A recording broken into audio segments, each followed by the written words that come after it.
forge had gone cold. In the quiet of the Buckinghamshire morning, September 1870, the anvil stood silent where hammer blows had once rung out in steady rhythm. Emmanuel Marshall, blacksmith of Denham village, had not opened his workshop. The door to his cottage remained shut. No smoke rose from the chimney. His neighbours, accustomed to the familiar sounds of his trade, felt the absence like a wound in the fabric of their small world. By midday, concern had ripened into unease. The constable was summoned. The door, when forced, opened onto a scene that would scar the memory of every man who entered. Emmanuel Marshall lay in a lake of his own blood, his skull shattered, his face unrecognisable. His wife, Jane Marshall, lay beside him in similar state. Their daughter, 13-year-old Emily, had been bludgeoned where she slept. The cottage walls bore the spray of arterial blood. The murder weapon, a heavy coal hammer, the kind used to break fuel for winter fires, lay discarded in the carnage. 3 souls extinguished in the darkness, 3 bodies cooling in the morning light, and in the village of Denham, as news spread like frost across a window pane, the question formed on every tongue. Who had brought such savagery to their quiet corner of England? The hunt would lead to a courtroom, to a verdict that divided a nation, and to a scaffold where justice, or vengeance, would have its final word. Chapter 1. The Village and the Forge. Good evening, and welcome to the Bedside Historian. The night is quiet now, and the world has grown small around you. Wherever you're listening from, whether in the still hours before dawn or in the deep embrace of evening, let this be your refuge. What time marks your clock as you settle into this moment? The present fades so easily when we turn our gaze backward. Before we begin our descent into the past, I ask you to subscribe to this channel if you have not already done so. Your support allows these forgotten stories to find voice again in the darkness. Share this tale if it moves you. Let others know that history in all its shadows waits here for those willing to listen. Each subscription, each shared link, helps this work continue, helps ensure that the dead are not forgotten twice. Tonight, we travel to a small corner of Buckinghamshire, to the year 1870, to a village called Denham where a blacksmith once lived and worked. His name was Emmanuel Marshall. He was 42 years old. His hands bore the calluses of his trade. His lungs held the coal dust of 2 decades at the forge. And in September of that year, he and his family would meet an end so brutal that it would shake the foundations of their quiet world. But first, we must know that world as it was, before the blood, before the horror, before the questions that would never find satisfactory answers. Denham sat nestled in the Colne Valley, 3 miles from Uxbridge, far enough from London's smoke and noise to maintain its rural character.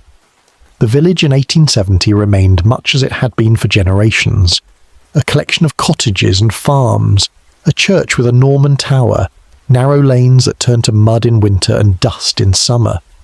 The railway had come to nearby stations, bringing with it the first whispers of modernity, but Denham itself resisted the century's hurried pace. Life here moved according to older rhythms, the seasons of planting and harvest, the tolling of church bells, the weekly market days. The village supported perhaps 300 souls. Most worked the land as labourers or tenant farmers. Others served the modest needs of rural life. A baker, a grocer, a publican, a blacksmith. These were people who knew each other's business with the intimacy that comes from proximity and routine. A stranger stood out. A secret seldom remained hidden long. The village was its own small universe, bound by custom and kinship, where reputation mattered more than wealth, and a man's word held weight at least as great as any written contract. Emmanuel Marshall had lived in Denham for many years. He was not native-born to the village, but had arrived as a younger man and established himself through labour and skill. The blacksmith's trade required strength, patience and knowledge passed down through apprenticeship. The proper heat of metal, the rhythm of hammer on anvil, the tempering of iron into tools and hardware that the village needed. Marshall shod horses. He repaired ploughs and farm implements. He fashioned hinges, nails, and the hundred small items of metalwork that rural life demanded. His forge stood adjacent to his cottage on a plot that gave him both workspace and home. The building was modest, stone and timber, with a thatched roof that needed periodic repair. Inside, the forge itself dominated the main room, its brick hearth blackened by years of coal fire, and an anvil sat mounted on a massive oak stump. Tools hung on the walls, hammers of various weights, tongs, files, punches. The floor was packed earth, dark with coal dust and metal filings. In warm weather, the front door stood open so that passers-by could see Marshall at his work, his leather apron dark with soot, his face gleaming with sweat as he drew a piece of red-hot iron from the coals and shaped it with measured blows. The cottage portion of the building contained 3 small rooms: a kitchen where his wife prepared meals, a sitting room with a hearth for warmth, and a bedchamber upstairs under the eaves where the family slept. The furnishings were simple: a wooden table and chairs, a dresser for crockery, straw mattresses on rope bed frames, a few personal items, a Bible, perhaps, a clock, some modest decorations. This was not poverty, but neither was it prosperity. Marshall earned enough to keep his family fed and clothed, to pay his rent, to save a small sum against illness or misfortune. He was, by village standards, a respectable tradesman. Jane Marshall, his wife, was 38 years old in 1870. She had borne Emmanuel several children, though only their daughter Emily had survived past infancy. Child mortality in rural England remained cruelly high.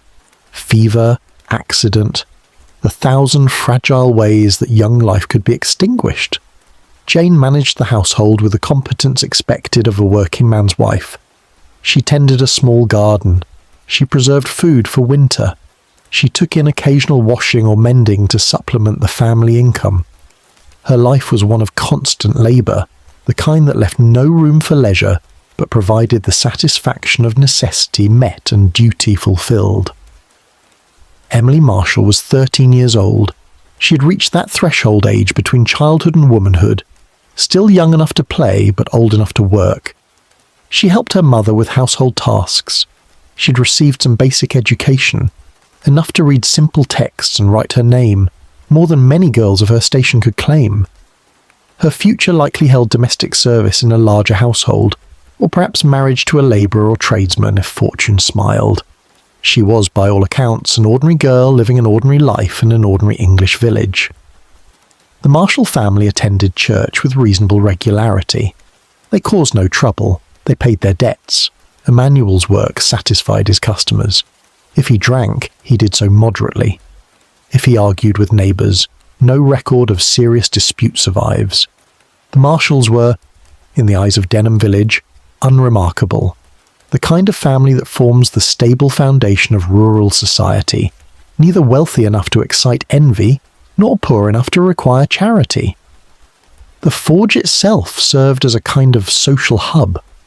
Men lingered there while waiting for their horses to be shod. They discussed weather and crops, politics and local gossip. Marshall would have known the affairs of the village through these conversations, who had quarrelled with whom, which farmer faced ruin from bad harvest, what woman had been seen walking with what man. The blacksmith shop, like the church and the public house, was a place where the village's invisible web of relationships could be observed and maintained. September 1870 arrived with the cooling temperatures and shorter days that marked summer's end. Harvest had been gathered. The fields showed stubble and bare earth. Trees began their slow transformation toward autumn colour. The rhythm of village life continued its ancient pattern. Emmanuel Marshall rose each morning to light his forge. Jane prepared breakfast. Emily woke to another day of routine tasks and small pleasures. Nothing in the ordinary flow of those days suggested what was coming. No dark omen appeared in the sky. No prophetic dream disturbed anyone's sleep. The future remained veiled as it always is, and the Marshall family moved through their hours with the confidence of people who believed tomorrow would resemble yesterday. The village of Denham in that September of 1870 was a place where violence remained rare enough to shock. Theft occurred occasionally. Drunken fights might erupt at the public house on market day. But murder, the deliberate extinguishing of human life, was almost unthinkable. England prided itself on its civilization, its rule of law, its distance from the barbarism that supposedly characterized less enlightened nations. In a village like Denham, the noose and the scaffold existed primarily as abstractions, distant threats meant to discourage wrongdoing rather than actual instruments of death. Yet violence, when it came, would prove that civilization remained a thin veneer over older, darker impulses. The hammer that shaped iron into useful tools could just as easily crush bone and brain. The darkness that fell each night concealed not only sleep, but also the possibility of deeds that daylight would reveal in all their horror. Emmanuel Marshall worked his forge through the early days of September. The coal burned hot. The hammer rang against the anvil. Jane Marshall tended her household. Emily Marshall lived her 13th year. And somewhere in that small village, in the mind of someone whose identity would become the subject of fierce dispute, a terrible purpose took shape. The forge would soon go cold, the Marshall cottage would fall silent, and Denham village would learn that no place, however quiet and ordinary, stands beyond the reach of human cruelty. Chapter 2: The Morning of Silence. September's second week brought unremarkable weather to Denham. The sky held clouds that neither threatened rain nor promised clear sun. The temperature remained mild. Morning arrived as it always did, with a gradual lightening of darkness and the stirring of the village into wakefulness. Roosters announced the dawn. Smoke began to rise from cottage chimneys as fires were lit for breakfast. The day assembled itself from familiar elements, each household following its accustomed pattern. But at the Marshall cottage, something had changed. The forge remained dark. No smoke rose from the blacksmith's chimney. The door stayed shut. The anvil stood silent where it should have rung with the first blows of the morning's work. This absence of sound, this gap in the expected rhythm registered slowly in the consciousness of those who lived near enough to notice. Thomas Whitby, a farm labourer who lived 3 cottages down the lane, passed the Marshall place on his way to the fields shortly after dawn. He noted the closed door, the cold forge, but thought little of it initially. Perhaps Marshall had been called away on some errand. Perhaps he had taken ill during the night. The blacksmith was not obligated to maintain any particular schedule, and his absence for a single morning hardly warranted concern. By mid-morning, however, the silence had begun to trouble several of the neighbours. Mary Gibson, who lived across the narrow lane, mentioned to her husband that she had seen no sign of Jane Marshall all morning. Usually Jane would be visible at some point, tending her garden, drawing water from the well, hanging washing to dry. The cottage showed no signs of life. The curtains remained drawn. No child's voice could be heard, no clatter of domestic activity. William Turner, who had brought his horse to be reshod 2 days earlier and had arranged to collect the animal this morning, arrived at the forge around 11 o'clock. He knocked at the door. No answer came. He knocked again, louder, and called Marshall's name. Still nothing. Turner walked around the building, peering through windows, but the curtains blocked his view. He tried the door and found it bolted from within. Growing concerned, he sought out the constable. Police Constable James Parker held responsibility for maintaining order in Denham and several surrounding villages. He was not a detective or investigator in any sophisticated sense. Rural policing in 1870 consisted primarily of keeping the peace, settling minor disputes, and reporting serious crimes to higher authorities. Parker was a local man, known to everyone, trusted to exercise common sense and basic authority. When Turner found him and explained the situation, Parker agreed to accompany him back to the Marshall cottage. They arrived shortly before noon. Parker knocked firmly and identified himself. No response. He called out that he was entering on official business. Still silence. The constable examined the door and windows. Everything was secured from inside. He made the decision to force entry. With Turner's help, he put his shoulder to the door. The bolt held initially, but the old wood of the frame proved weaker. After several attempts, the door gave way with a crack of splintering timber. The smell reached them first. Blood has a particular odour, metallic, organic, unmistakable when present in quantity. Parker stepped into the cottage and stopped. His eyes required a moment to adjust from the bright September daylight to the dimness of the shuttered interior. When they did, he saw what no amount of rural policing experience had prepared him to witness. Emmanuel Marshall lay on the floor of the main room between the entrance and the kitchen area. He lay on his back, arms splayed, legs bent awkwardly. His head had been crushed with such force that his features were nearly unrecognizable. Blood had pooled around him in a dark lake that had long since stopped spreading. The violence of the attack was evident in the massive trauma to his skull, the fragments of bone visible through torn flesh, the brain matter exposed to air.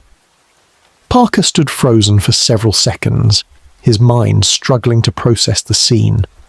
Turner behind him made a choking sound and turned away, stumbling back through the door to vomit in the yard.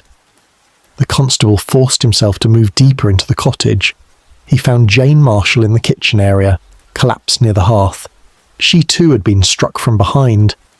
Her skull shattered, blood sprayed across the wall beside her. The force required to inflict such damage spoke of rage or determination beyond normal human passion. He climbed the narrow stairs to the bedchamber under the eaves. Emily Marshall lay in her bed. She had been killed where she slept, her head destroyed by repeated blows. The bedclothes were soaked with blood. The wall above the bed bore spatters that had dried to rust-coloured stains. The girl's small hands lay outside the covers, undamaged, looking as though she might wake at any moment if not for the ruin of her skull. Parker descended the stairs carefully, his legs unsteady. He stepped back outside into the daylight and took several deep breaths. Turner sat on the ground, pale and shaking. Other neighbours had begun to gather, drawn by curiosity and the sense that something terrible had occurred. The constable ordered them to stay back. He sent Turner to fetch the nearest doctor and to alert the superintendent of police in Uxbridge. Word spread through Denham with the speed that shocking news always travels in small communities. By early afternoon, a crowd had assembled at a respectful distance from the Marshall cottage. People spoke in low voices, speculation and horror mingling in equal measure. Who could have done such a thing? Why? When had it happened? Were there other victims? Was the killer still nearby? The village's sense of safety, that unexamined assumption that violence belonged to other places, to cities and slums, had been shattered as completely as the Marshall family's skulls. Dr. Henry Wells arrived from Uxbridge in the early afternoon. He was the local physician, a man of perhaps 50 years with experience of rural illness and injury, but no particular expertise in violent death. Parker led him into the cottage. Wells examined each body with professional detachment that barely masked his shock. He noted the massive cranial trauma, the location and pattern of blood, the lack of defensive wounds on the victim's hands or arms.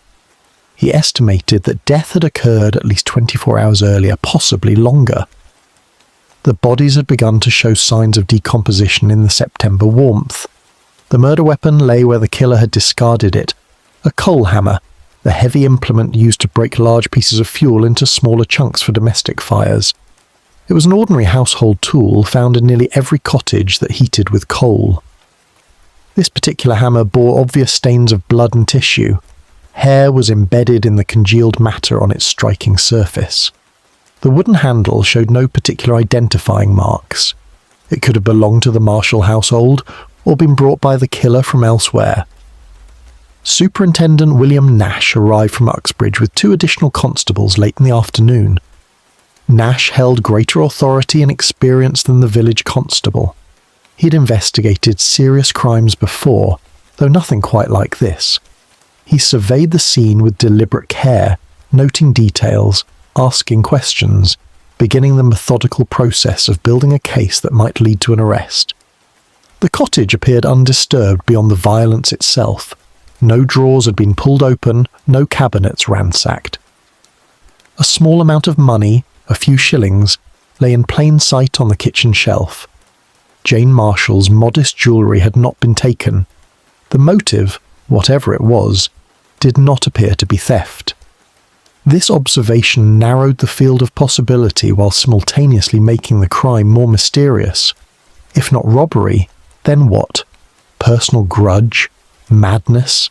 Some dispute or quarrel that had escalated beyond all reason? Nash ordered the bodies to be removed to the church vestry for formal examination.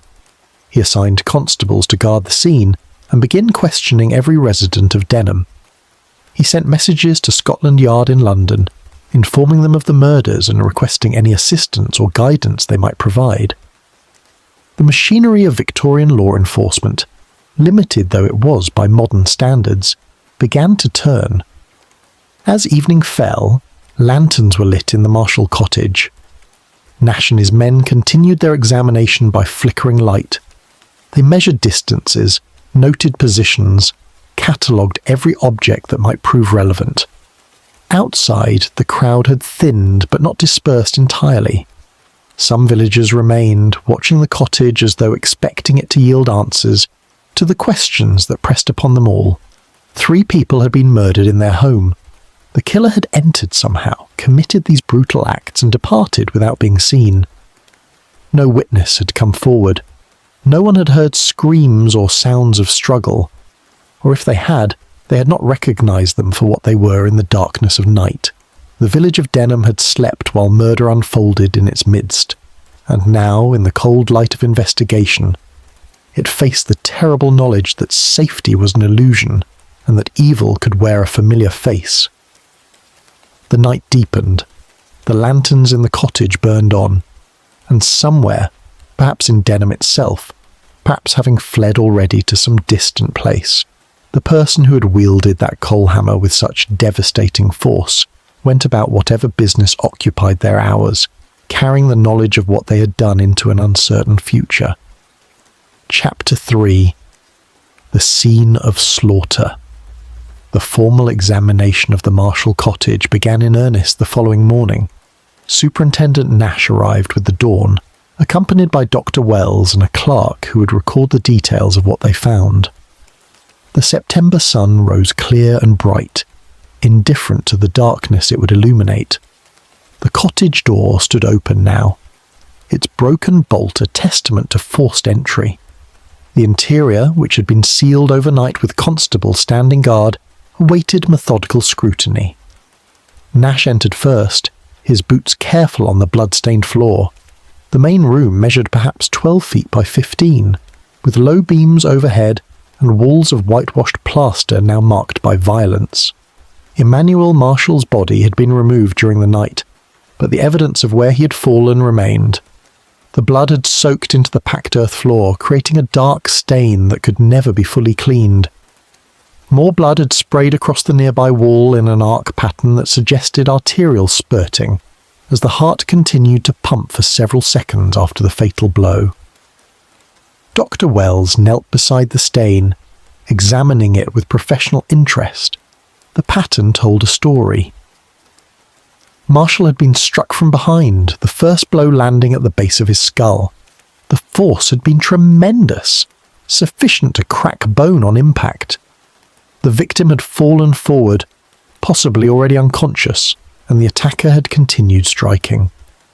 Wells counted at least 6 separate impact points, based on the blood spatter and the injuries he had observed during his initial examination. The killer had not stopped with incapacitation. They had continued until absolute certainty of death. The coal hammer lay on a table where Nash had placed it the previous day. In daylight its evidence became clearer. Blood and tissue covered the striking surface and extended down the handle for several inches. The killer would have been covered in blood themselves. It was impossible to inflict such injuries without being splashed by arterial spray. yet no bloody footprints led from the scene. No trail of blood drops marked an exit path. Either the killer had cleaned themselves somehow before leaving, or they had removed their outer garments and departed in clothing that bore no obvious stains. Nash examined the entry points to the cottage. The front door showed no signs of forced entry from outside. The bolt had been secured from within, as had the shutters on the windows.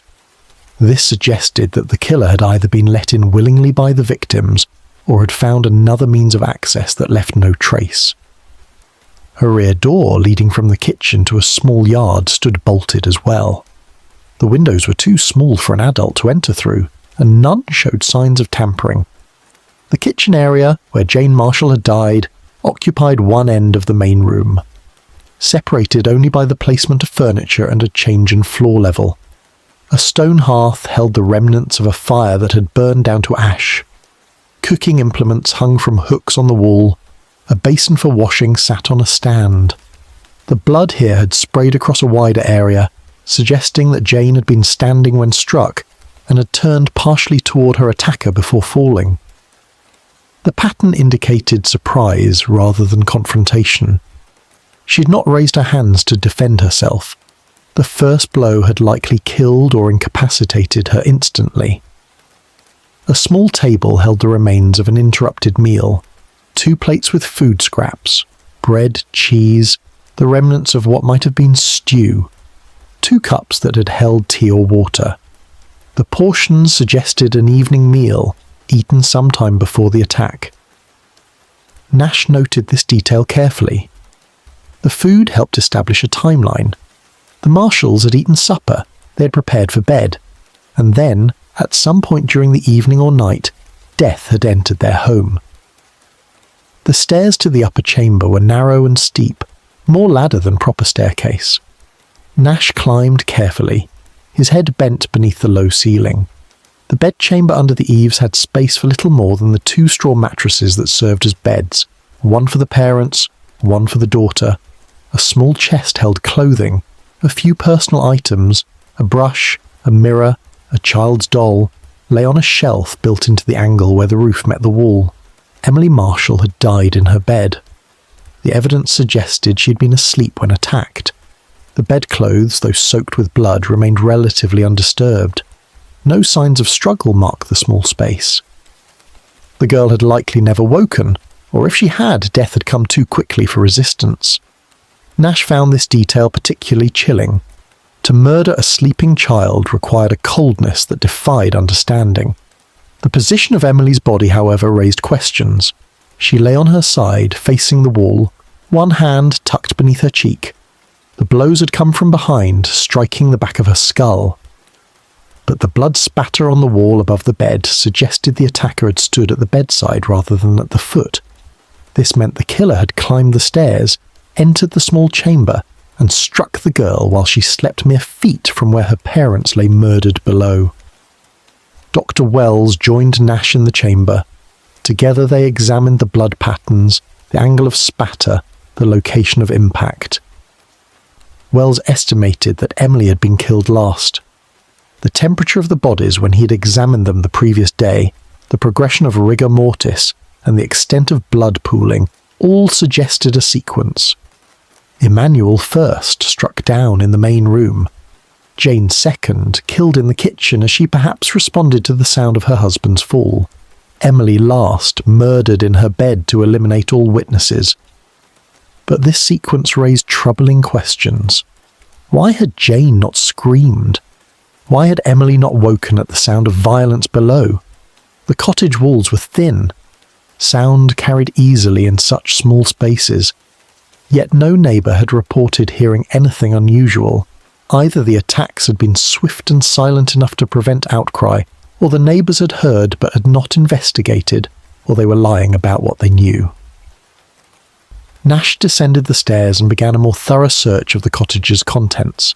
He examined the small chest that held Emmanuel's spare clothing, work shirts, a Sunday coat, trousers worn at the knees.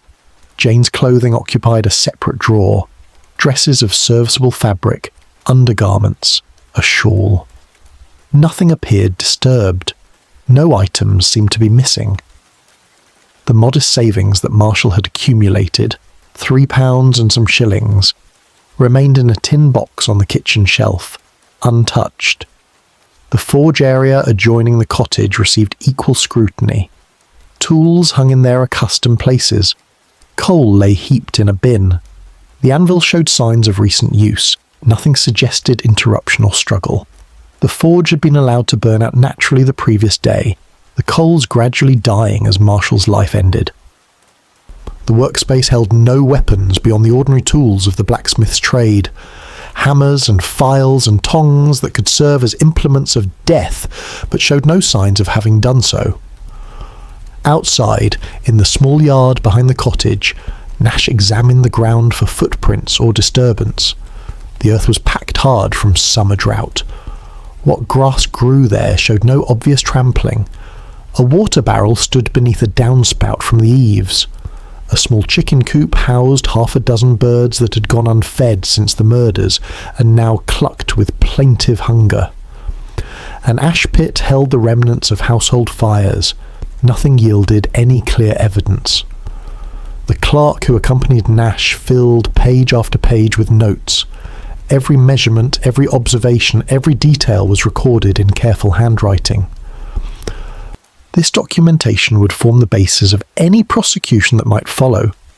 In the Victorian legal system, physical evidence mattered less than witness testimony, but thoroughness remained important.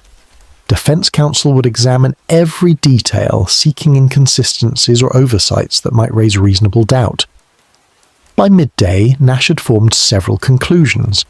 The murders had occurred during the evening or night, most likely between 9 and midnight. The victims had been taken by surprise, no defensive wounds, no signs of struggle. The weapon was a common household tool that might have belonged to the Marshalls themselves or been brought by the killer. The motive was not robbery. The killer had intimate knowledge of the cottage layout and the family's routine, and the brutality of the attack suggested either personal hatred or a determination to eliminate witnesses to some other crime. These conclusions, however, brought Nash no closer to identifying the murderer. Without witnesses, without any obvious suspect, without any clear motive beyond the elimination of the victims themselves, the investigation risked stalling. In a village as small as Denham, the killer was almost certainly someone known to the Marshalls. But knowing this in general terms was very different from identifying the specific individual who had wielded that coal hammer with such deadly effect.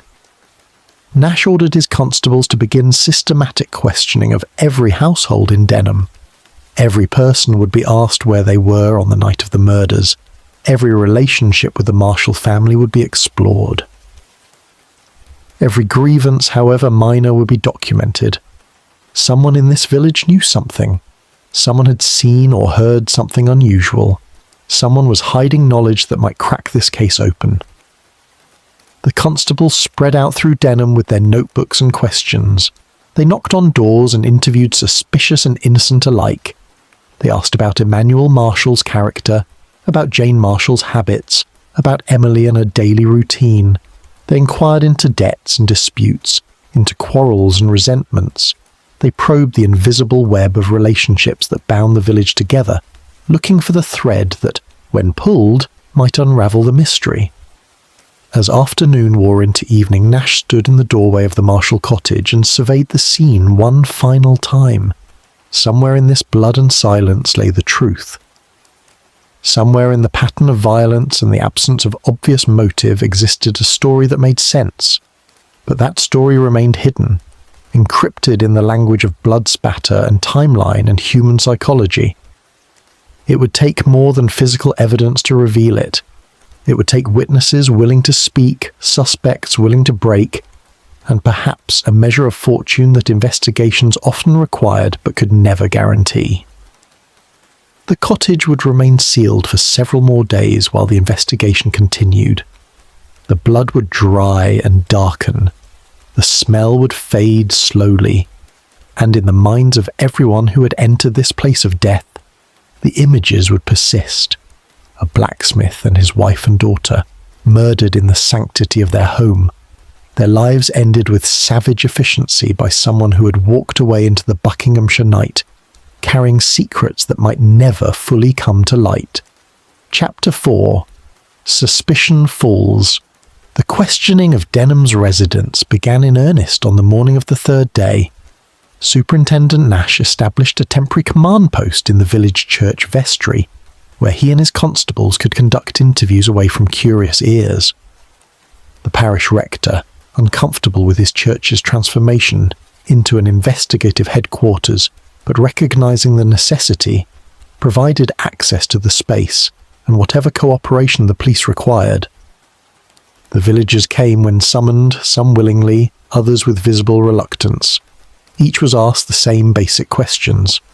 Where were you on the evening the Marshalls died? When did you last see any member of the family? Did Emmanuel Marshall have enemies? Did Jane? Had there been disputes or arguments? Did anyone bear the family ill will? The answers, recorded in careful longhand by the clerk, began to paint a picture of the Marshall family's place in Denham's social fabric. Most accounts confirmed what Nash had already surmised. Emmanuel Marshall was well regarded as a tradesman. His work satisfied his customers. He charged fair prices. He completed jobs in reasonable time. If he drank, he did so moderately at the public house. If he gambled, no one had observed it. His marriage to Jane appeared stable. No rumours of infidelity or domestic violence had circulated through the village's gossip networks. They were, by all accounts, an ordinary family living ordinary lives. Yet, as the interviews accumulated, small details began to emerge, the kind of minor frictions that exist in any community but rarely rise to the level of serious conflict. Thomas Wheeler, a farmer who employed casual labourers, mentioned that Emmanuel had once complained about the poor quality of iron stock he'd been forced to use for a repair.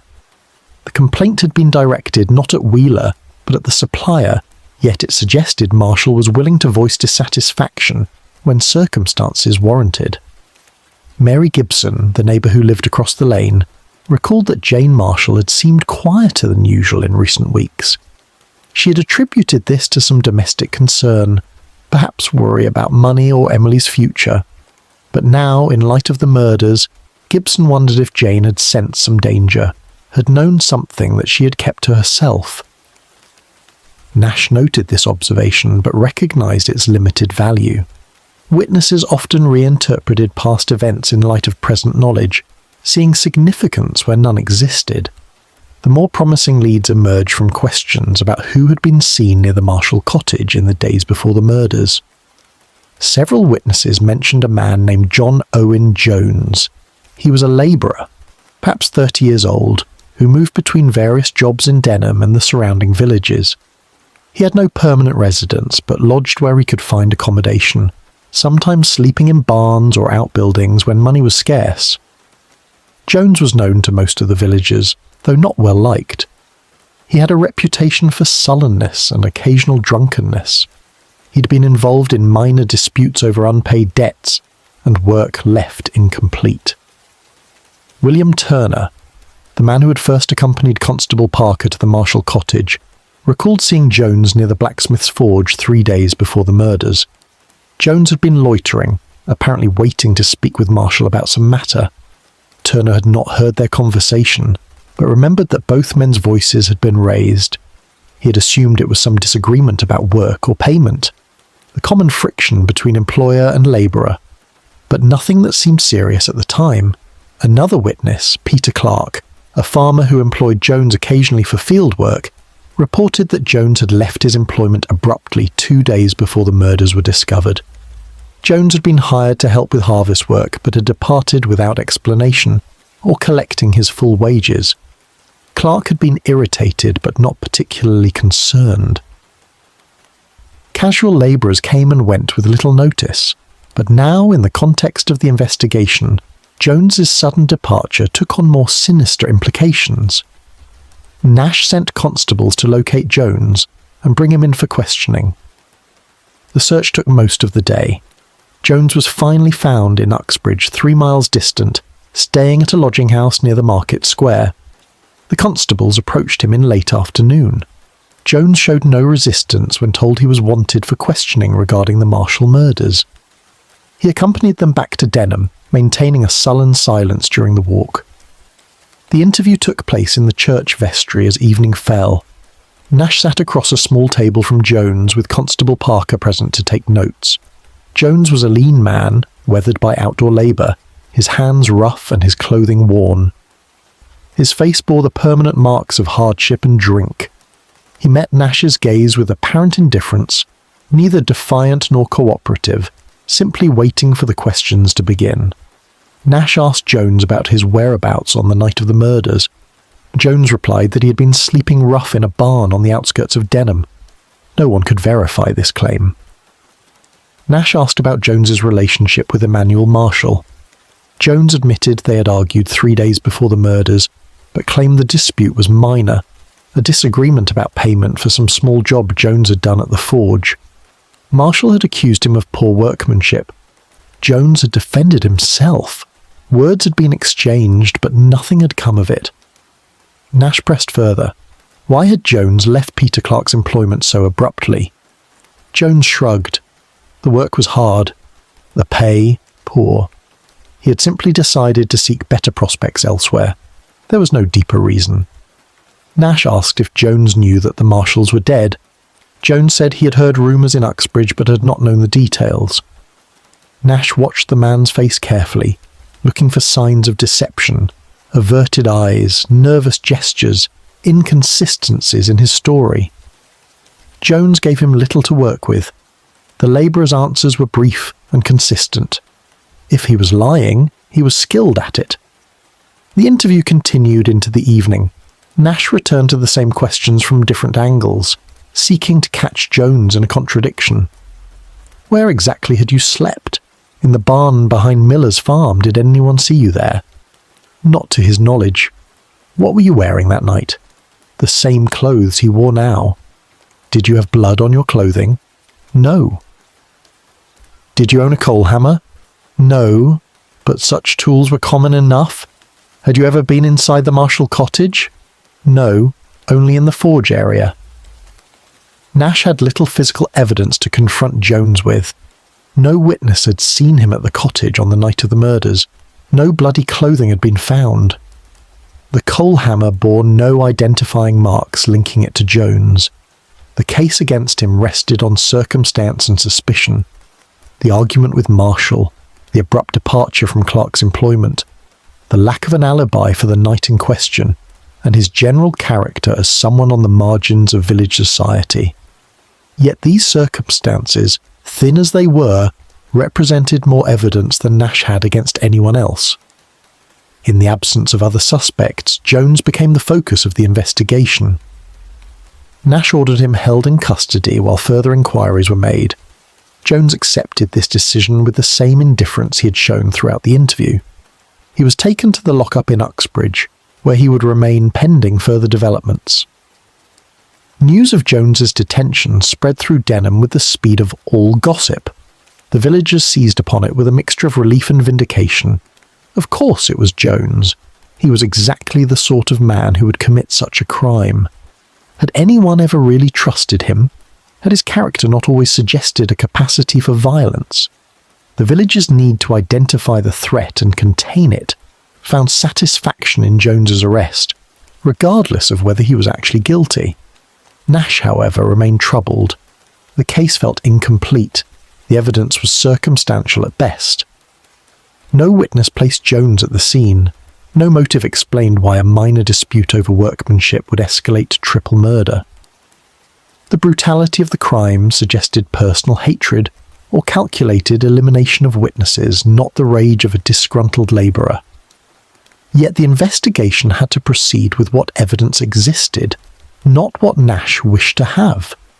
In the days following Jones's detention, Nash's constables continued their inquiries. They searched the barn where Jones claimed to have slept, finding nothing conclusive. They questioned Jones's few associates in Denham and Uxbridge, learning little beyond confirmation of his marginal existence and poor reputation. They examined his clothing for traces of blood, finding none. They pressed him repeatedly in interviews, and he maintained the same story. He had argued with Marshall, but had nothing to do with the murders. The inquest into the Marshall deaths convened in Denham Church.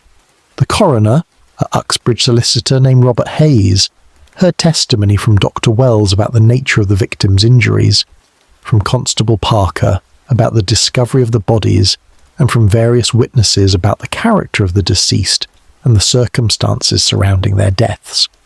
The jury, composed of the local men who knew the Marshalls by sight if not personally, listened to the evidence with visible distress. The verdict was murder by person or persons unknown. But the inquest served another purpose. It formalised the record of the crime. It established the official narrative that would guide prosecution if charges were brought. And it provided the first public airing of suspicion against John Owen Jones, even though he was not formally accused. The testimony about his argument with Marshall, his sudden departure from Clark's employment, and his lack of alibi became part of the public record, shaping opinion in the village and beyond. Nash knew he needed more to bring Jones to trial. Circumstantial evidence might convince a magistrate to hold a man for further investigation, but it would not necessarily convince a jury to hang him. The prosecutor would need to construct a narrative that explained not just opportunity but motive and means. Why had Jones killed the Marshalls? How had he entered the locked cottage? Where had he disposed of his bloodied clothing? These questions demanded answers that Nash did not yet have. Yet pressure to resolve the case mounted with each passing day. The people of Denham wanted justice for the Marshall family. They wanted the threat removed. They wanted to feel safe again in their homes at night. The newspapers had begun to report on the murders, and public interest in the case grew. Nash felt the weight of expectation pressing upon him, demanding results that the evidence might not support. In his temporary office in the church vestry, surrounded by pages of interview notes and physical descriptions and timeline calculations, Nash wrestled with the fundamental problem of criminal investigation. The truth existed somewhere in the past, fixed, definite, unchangeable. But access to that truth remained limited to whatever fragments the present could still perceive. Witnesses with imperfect memories, physical evidence that degraded with time, and suspects who had every reason to lie. John Owen Jones sat in his cell in Uxbridge, waiting for whatever would come next. And in Denham village, 3 bodies lay in coffins awaiting burial, their deaths demanding answers that might never fully satisfy. Chapter 5. The Arrest of John Owen Jones. The investigation into the Marshall murders entered its second week with John Owen Jones still held in custody. Though no formal charges had yet been filed, Superintendent Nash knew that he could not detain a man indefinitely on suspicion alone. English law, even in 1870, required some foundation of evidence before a magistrate would commit a prisoner for trial. The circumstantial case against Jones remained thin, built more on his character and opportunity than on concrete proof of guilt. Nash redoubled his efforts to find the evidence that would transform suspicion into certainty. He sent constables to search every place Jones had lived or worked in recent months. They examined his few possessions, a change of clothes, some tools, a few personal items of no significance. They found no blood-stained garments hidden away, no coal hammer concealed in some forgotten corner. Jones, if he was guilty, had been careful to dispose of any physical evidence linking him to the crime. The superintendent also sought to establish a more compelling motive. The argument over workmanship seemed insufficient to explain the savage murder of 3 people. Nash interviewed Jones's former employers and associates, seeking evidence of deeper grievances or patterns of violence. What emerged was a portrait of a man ground down by poverty and circumstance, rather than one consumed by homicidal rage. Jones drank when he had money for drink. He worked when he could find work. He slept where shelter could be found. His life was one of bare survival, marked by the kind of petty frustrations that afflicted many in his station, but rarely led to murder. Yet one interview yielded information that Nash seized upon with cautious interest. A publican named George Barrett, who kept the Crown and Anchor in Denham, recalled a conversation he had overheard approximately 2 weeks before the murders. Jones had been drinking at the bar, not heavily, but enough to loosen his tongue. Another labourer, whose name Barrett could not recall, had mentioned Emmanuel Marshall in some context. Jones had responded with bitterness, saying that Marshall was no better than the rest, that he treated working men with contempt, that he deserved whatever misfortune might come to him. Barrett had thought nothing of it at the time. Men spoke carelessly when drinking. Complaints about employers and betters were common currency in public houses. But now, examined through the lens of subsequent events, Jones's words took on the quality of threat or prophecy.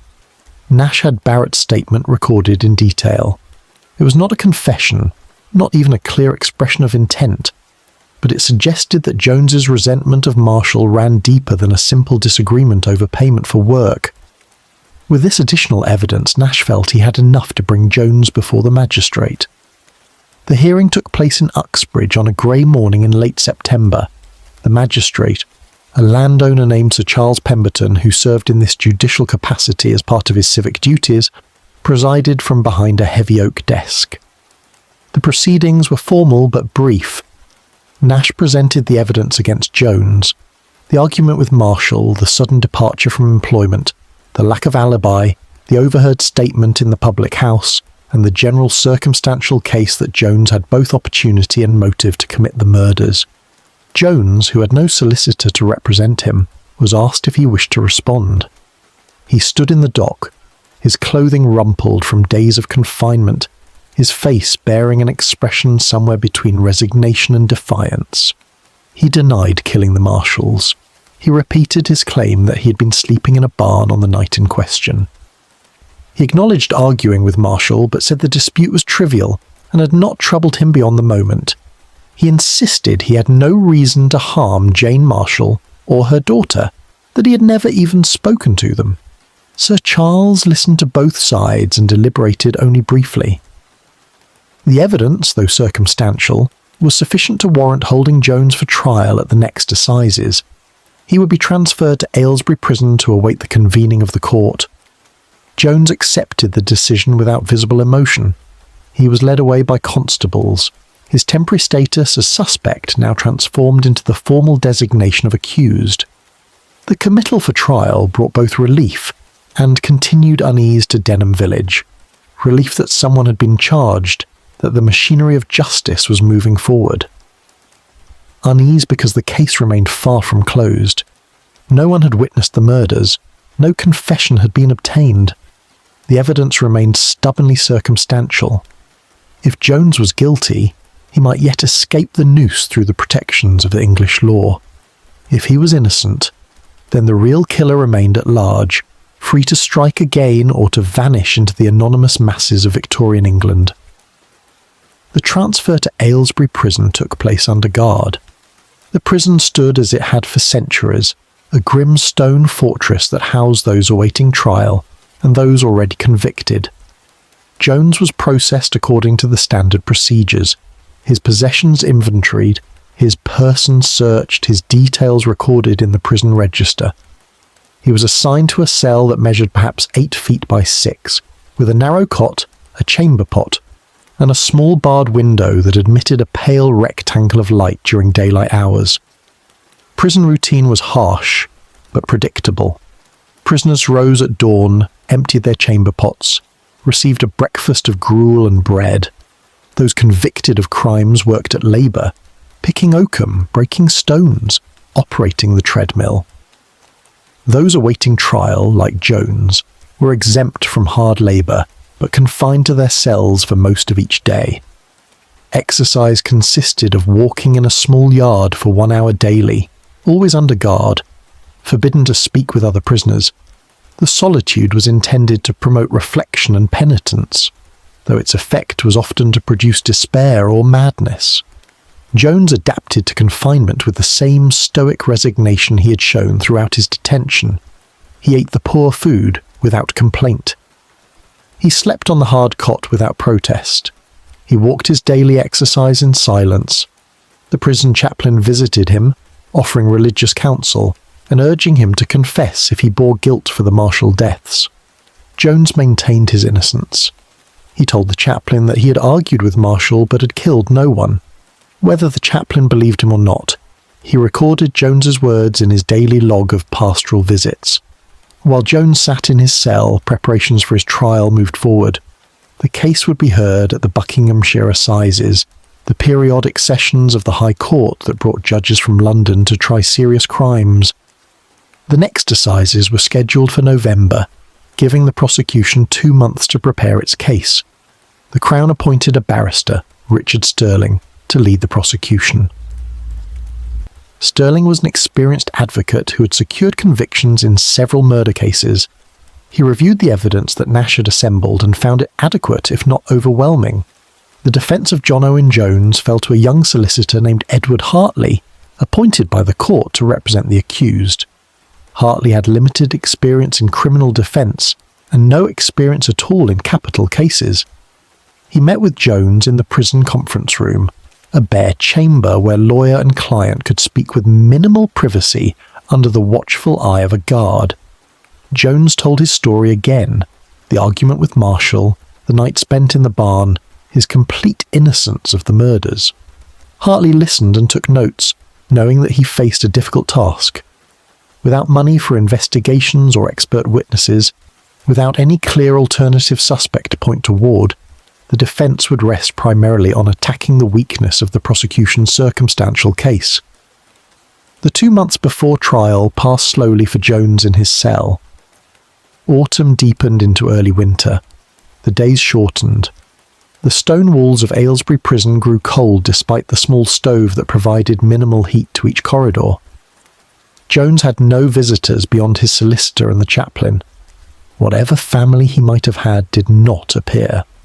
Whatever friends he might have claimed did not seek him out. He existed in the peculiar isolation of the accused, neither convicted nor exonerated, suspended in the legal process that would determine whether he lived or died.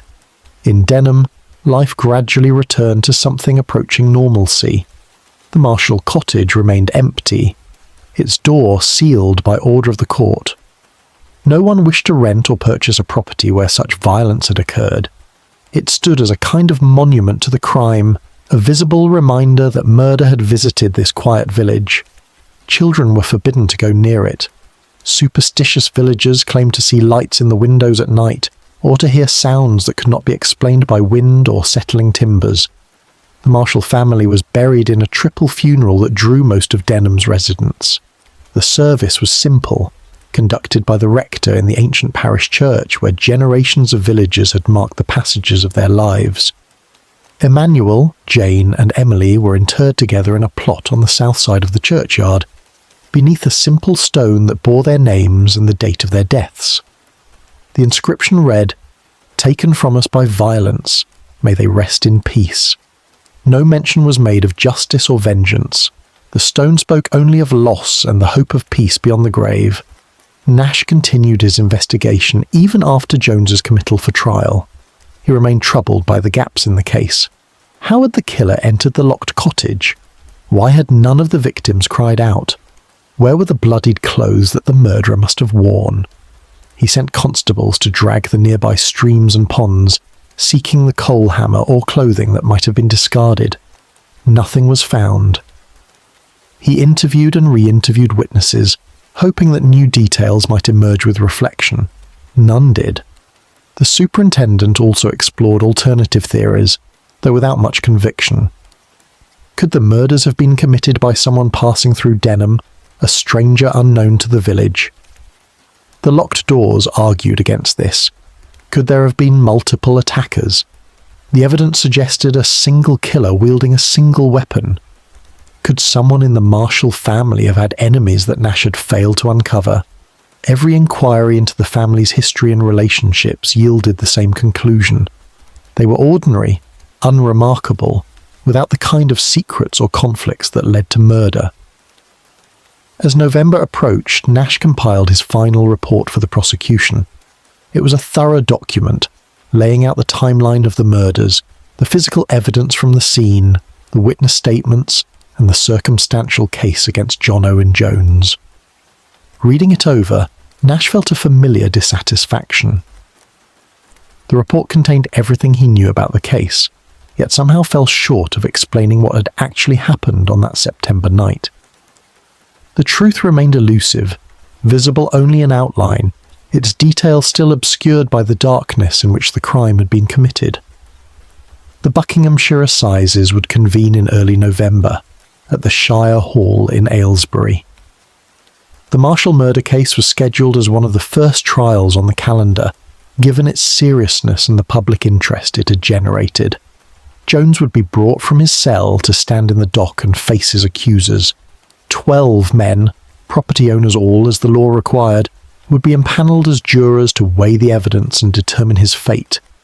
The judge would preside with the authority of the Crown, ensuring that proper legal forms were observed. And in that courtroom, through the formal rituals of English law, the question would finally be put to proof. Had John Owen Jones murdered Emmanuel Marshall, Jane Marshall, and Emily Marshall in their cottage in Denham? The answer, when it came, would determine whether Jones lived or died. But it might not determine the truth, for legal verdicts and historical truth are not always identical, and certainty in human affairs remains forever beyond the reach of even the most thorough investigation. Jones sat in his cell and waited for November. He had been told what to expect at trial, how the process would unfold, what his chances might be.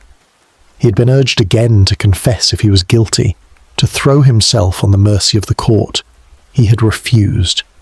Whether out of innocence or stubbornness, or some calculation of his odds, he maintained his denial, and so he would go to trial, would stand before judge and jury, would hear the evidence presented against him, and would await the verdict that would seal his future.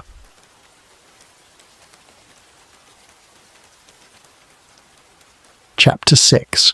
The Case for the Crown. The Winter Assizes opened at Aylesbury on the 2nd day of November 1870. The Shire Hall stood in the centre of the county town, a neoclassical building of Portland stone that represented the majesty and authority of English law. Inside, the courtroom was arranged according to ancient custom, the judge's bench elevated at one end, the witness box to the side, the jury box along one wall, the dock where the accused would stand, and the gallery where the public could observe justice being administered. The Honourable Mr. Justice Blackwood presided over the assizes. He was a judge of perhaps 60 years, appointed to the bench after a distinguished career as a barrister. His reputation was for fairness tempered with strictness. He believed in the forms and procedures of law as guarantees against tyranny, but also in the necessity of punishment for those proved guilty. He wore the traditional wig and robes that marked his office, symbols of continuity reaching back centuries to when English common law first took its present shape. The trial of John Owen Jones for the murders of Emmanuel, Jane and Emily Marshall was called on the morning of November 3rd. The courtroom filled quickly with spectators. Murder trials drew crowds in Victorian England, offering both public spectacle and moral instruction. The gallery held local residents who had travelled from Denham to see justice done, newspaper reporters who would carry accounts of the proceedings to readers across the county and beyond, and curious citizens drawn by the notoriety of the case. Jones was brought from the prison cells beneath the courthouse and placed in the dock. He wore the same clothes he had worn at the magistrate's hearing, now more worn and ill-fitting after his months of confinement. 2 guards stood beside him. He faced the judge with an expression that revealed little, neither fear nor defiance, simply a kind of resigned attention to what was about to unfold. The clerk read the indictment.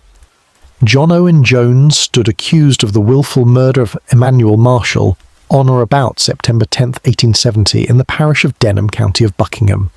Similar indictments followed for the murders of Jane Marshall and Emily Marshall. Jones was asked how he pleaded. His voice, when he spoke, was barely audible in the large courtroom. Not guilty. The clerk recorded his plea. The machinery of trial began to turn. The jury was impanelled from the pool of qualified men summoned for assizes duty. Each potential juror was examined briefly by both prosecution and defence to ensure he had no connection to the case and no prejudice that would prevent fair judgment. 12 men were eventually seated, farmers and merchants and property owners, representing the respectable classes whose verdict would carry the weight of community judgment. They were sworn to render a true verdict according to the evidence and they took their places in the jury box with the solemnity appropriate to their task. Richard Stirling rose to present the Crown's case. He was a tall man with a commanding presence, skilled in the arts of advocacy that made a successful barrister. His opening statement laid out the narrative that the prosecution would prove through witnesses and evidence. On the night of September 10th, John Owen Jones had entered the cottage of Emmanuel Marshall in Denham. He had taken up a coal hammer and struck Marshall from behind with savage force, killing him instantly. Jane Marshall, hearing the commotion, had come to investigate and had met the same fate. Jones had then climbed the stairs to where young Emily slept and had murdered her as well, eliminating all witnesses to his crime. The motive was revenge for a perceived slight, combined with the general resentment that Jones harboured toward those more fortunate than himself. Stirling acknowledged that the Crown's case rested on circumstantial evidence. No witness had seen Jones commit the murders, but circumstantial evidence, properly considered, could be as convincing as direct testimony. A chain of circumstances, each link firmly established, could lead to only one conclusion, and that chain would demonstrate beyond reasonable doubt that John Owen Jones was guilty of these terrible crimes. The first witness called was Police Constable James Parker. He described the discovery of the bodies, the condition of the cottage, the evidence of violence. Stirling led him through his testimony methodically, establishing the basic facts of the crime scene. Parker's rural accent and straightforward manner lent his words credibility. He had no reason to lie or exaggerate. He simply described what he had seen on that terrible day when he forced entry into the Marshall cottage. Edward Hartley, the defence solicitor, rose to cross-examine. He established that Parker had found the door bolted from inside. How then had the killer entered? Parker could not say. Had there been any signs of forced entry? None. Had Parker found bloody footprints leading from the cottage? No. Had any weapon other than the coal hammer been found? No. Hartley's questions highlighted the gaps in the Crown's case, the elements that remained unexplained. But he could offer no alternative explanation, and the impact of his cross-examination remained limited. Dr. Henry Wells testified next. He described the injuries to each victim in clinical detail, the massive cranial trauma, the force required to inflict such damage. The coal hammer as the probable weapon, the estimated time of death based on the condition of the bodies.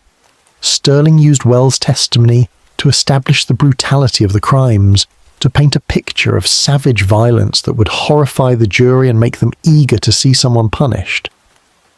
Hartley's cross-examination focused on what Wells could not determine. Could the doctor say with certainty that only one person had committed the murders? No, though the use of a single weapon suggested a single killer.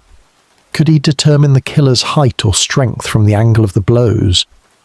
Only in general terms, the killer had been strong enough to wield the hammer with deadly force. Could he identify any trace evidence that linked John Owen Jones specifically to the crimes?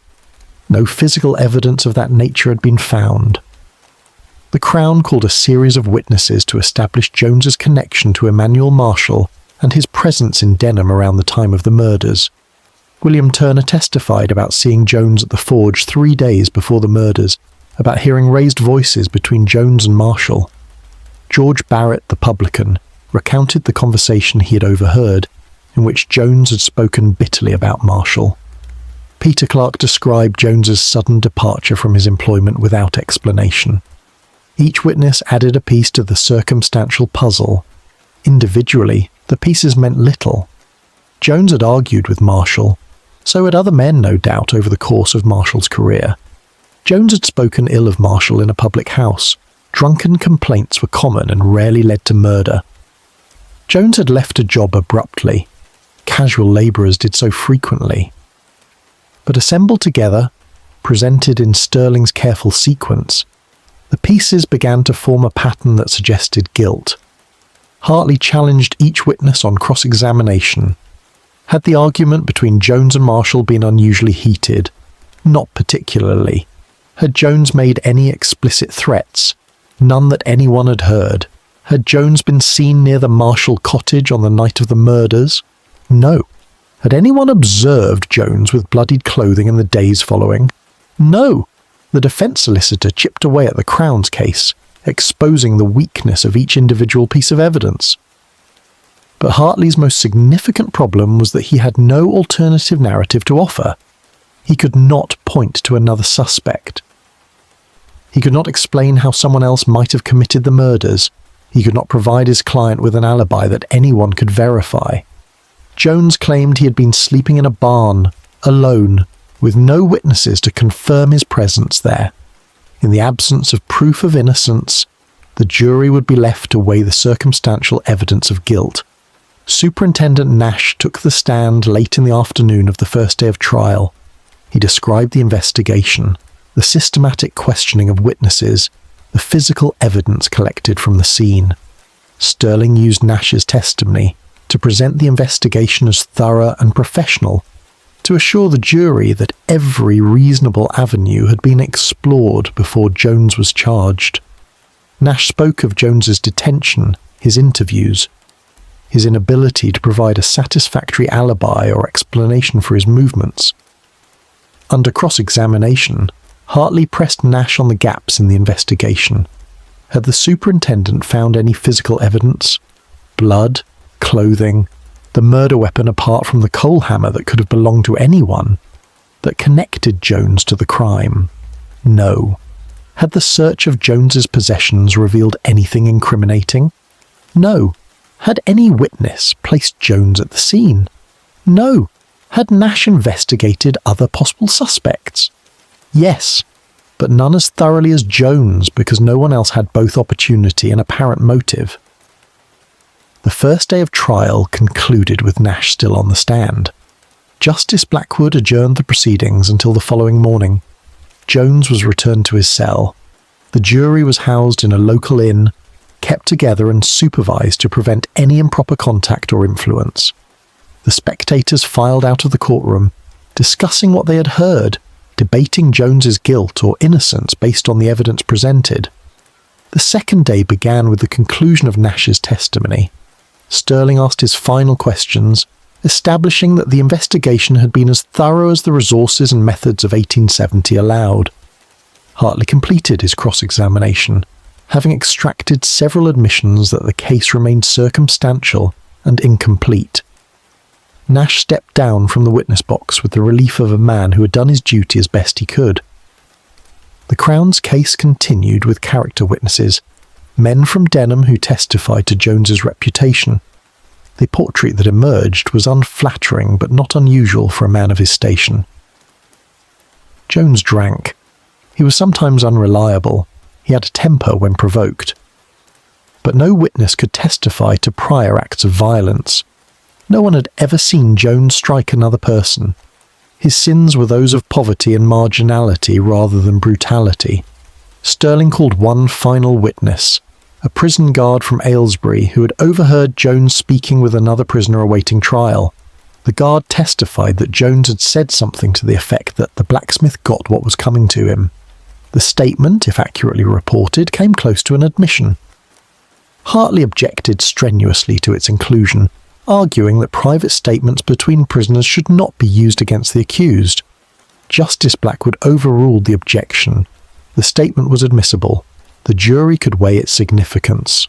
On cross-examination, Hartley established that the conversation had taken place several weeks after Jones's arrest, that the guard had heard only a fragment of a longer exchange, that the context was unclear. Had Jones been protesting his innocence and making an observation about Marshall's character? Had he been speaking hypothetically? The guard could not say. He had simply heard the words and recorded them in his report.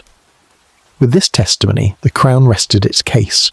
Sterling had presented everything he had: the crime scene, the victim's injuries, the circumstantial evidence connecting Jones to Marshall, the weak alibi, the overheard statements suggesting guilt. It was not an overwhelming case, but it was sufficient to send to the jury. English law did not require absolute proof, only proof beyond reasonable doubt. and Sterling believed he had established at least enough doubt about Jones's innocence to secure a conviction. The courtroom fell quiet as Sterling resumed his seat. All eyes turned to Edward Hartley. The defence would now present its case, such as it was. Jones's life depended on what happened next, on whether Hartley could raise sufficient doubt to overcome the circumstantial weight the Crown had assembled. The young solicitor rose slowly, gathering his papers, preparing to fight for a client he barely knew, against odds that seemed insurmountable. Chapter 7. The defence in doubt, Edward Hartley stood before the jury with the weight of his inexperience pressing upon him. He was barely 30 years old, with a practice that consisted primarily of wills and property conveyances. He had never defended a murder trial. He had never argued for a man's life before 12 jurors who held the power of death in their hands. Yet here he stood, responsible for John Owen Jones, a man he did not particularly like, but whose fate he was honour bound to defend to the best of his limited ability. His opening statement was brief. The Crown had presented a case built entirely on circumstance and suspicion. No witness had seen Jones commit these terrible crimes. No physical evidence connected him to the scene. The argument with Marshall had been trivial, forgotten by the next day. The overheard statements in the public house and prison were taken out of context, twisted to seem sinister when they were merely the complaints of a poor man about his betters. Jones had no reason to murder an entire family over a minor dispute about workmanship and payment. The prosecution wanted the jury to leap from small circumstances to enormous conclusions, to convict a man of triple murder based on gossip and inference. Hartley called his first witness, John Owen Jones himself. It was a calculated risk. Putting the accused on the stand allowed the prosecution to cross-examine him, to probe for weaknesses and contradictions. But Jones had insisted on testifying, on telling his story directly to the jury. Hartley had reluctantly agreed, knowing that silence might be interpreted as guilt. Jones took the stand and was sworn.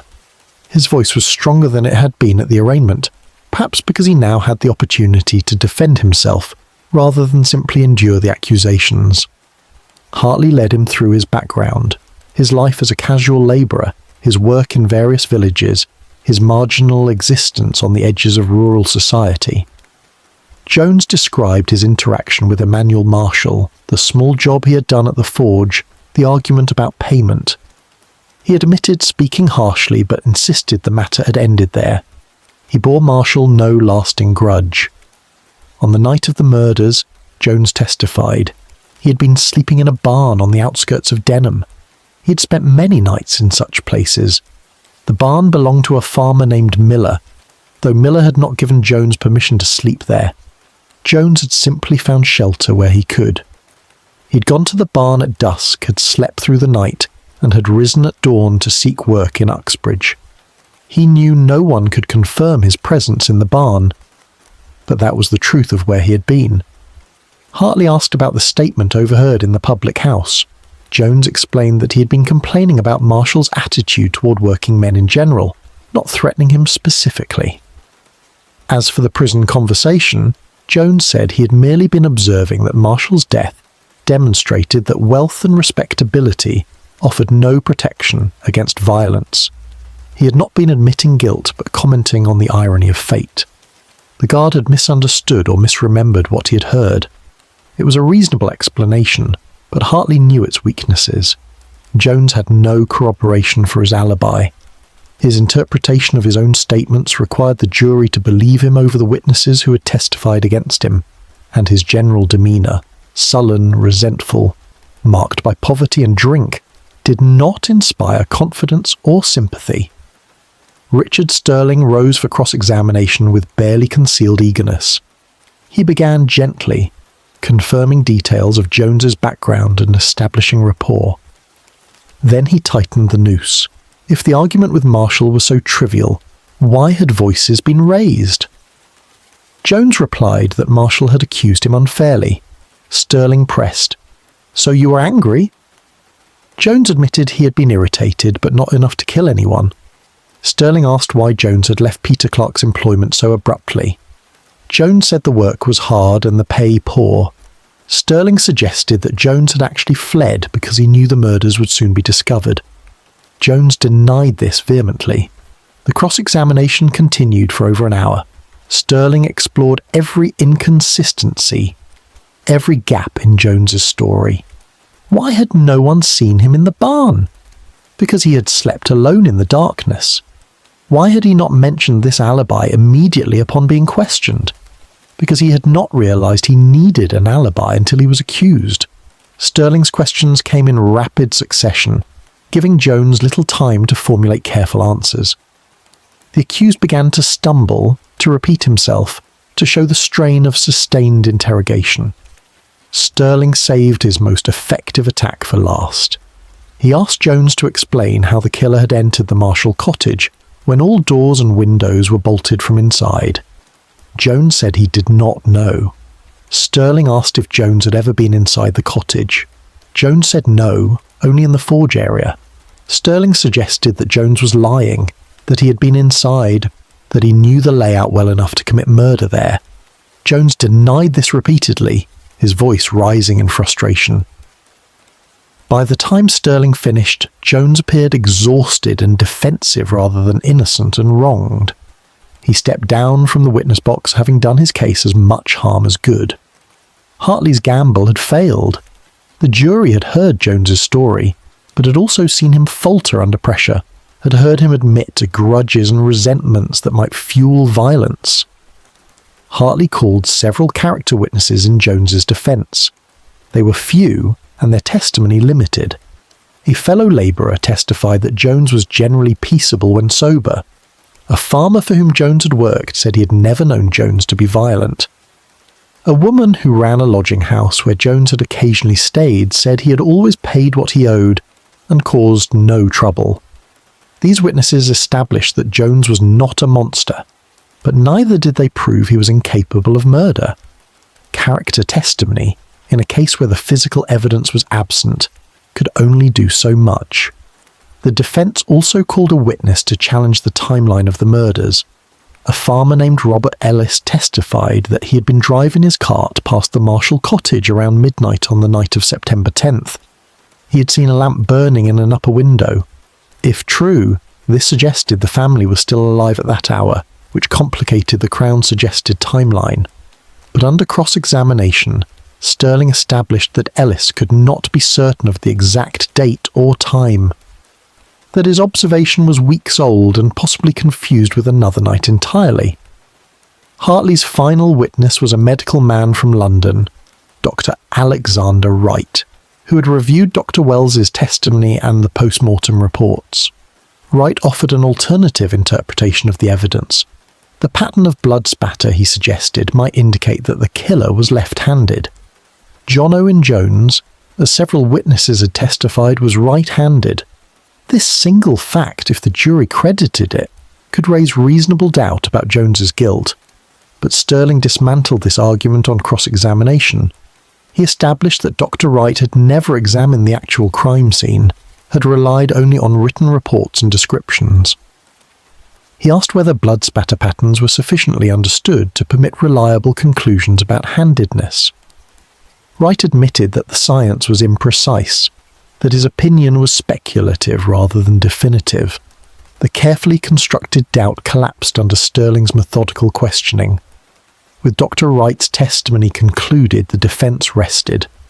Hartley had presented what he could: Jones's own account, character witnesses, challenges to the timeline and physical evidence. But he had no smoking gun, no alternative suspect, no proof of innocence that could counterbalance the weight of circumstantial evidence the Crown had assembled. Justice Blackwood adjourned for the day. The jury was again sequestered. Jones returned to his cell. Now having heard the full case against him, and knowing that only the jury's verdict stood between him and the gallows, Hartley gathered his papers with a sense of futility. He had done his duty, had made the arguments that could be made, but he held little hope for an acquittal. The third and final day of trial began with closing arguments. Sterling spoke first for the Crown. He recapitulated the evidence methodically, building the circumstantial chain link by link. Jones had argued with Marshall. Jones had spoken bitterly about Marshall. Jones had no alibi. Jones had made statements that suggested guilt. The murders required someone with strength and determination, with access to the cottage, with motive to kill. Jones fit this profile. No one else had been identified who fit it better. Sterling addressed the jury as men of sense and property, as citizens responsible for protecting their community from violence. 3 innocent people had been murdered in their home, a tradesman, his wife, their daughter. The killer must not escape justice through technicalities or misplaced sympathy. The evidence, though circumstantial, pointed unmistakably to John Owen Jones. To acquit him would be to leave a murderer free, to tell the people of Buckinghamshire that the law could not protect them. Hartley's closing argument acknowledged the weakness of his position. He asked the jury to consider the consequences of convicting a man on circumstantial evidence alone. Yes, Jones had argued with Marshall, but so had other men. Yes, Jones had no alibi, but neither did many innocent people who slept alone that night. Yes, Jones was poor and marginal, but poverty was not a crime and suspicion was not proof. The Crown had presented a theory of the crime, but a theory was not the same as certainty.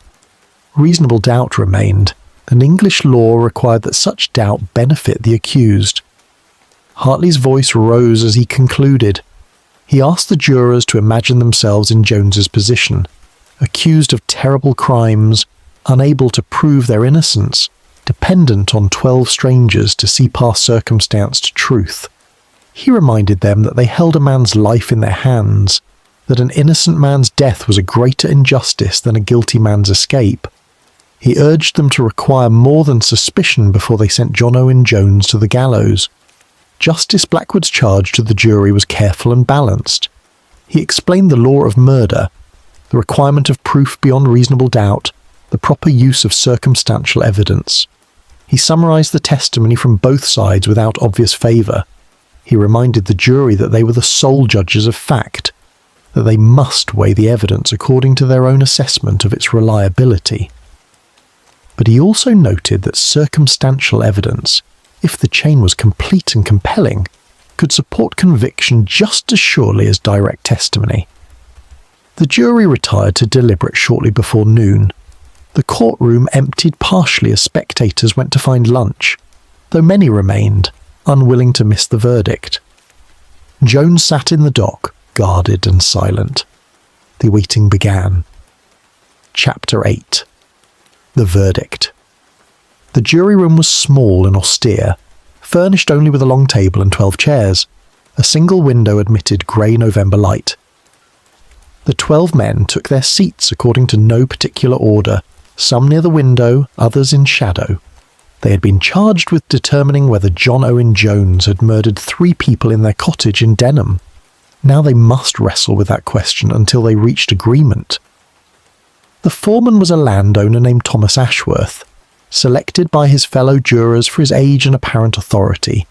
He was perhaps 55 years old, with the bearing of someone accustomed to making decisions that affected other men's lives.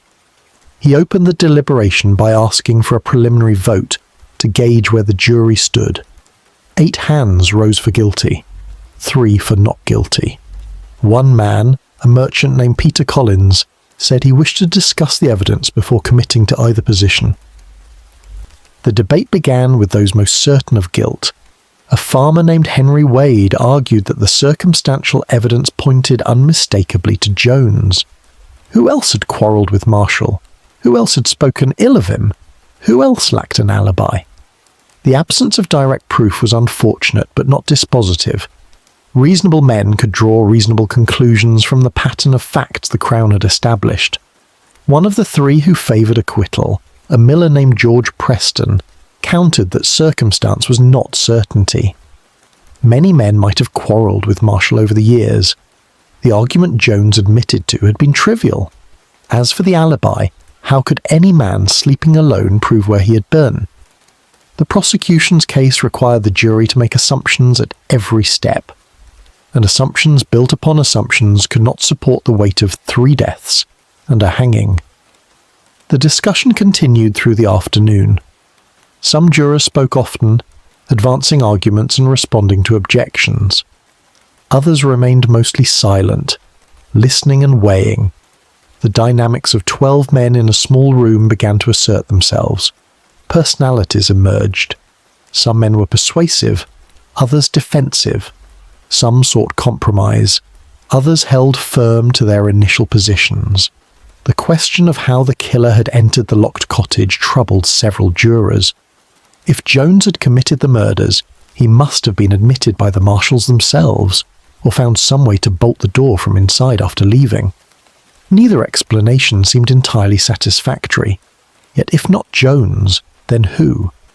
No alternative suspect had been identified.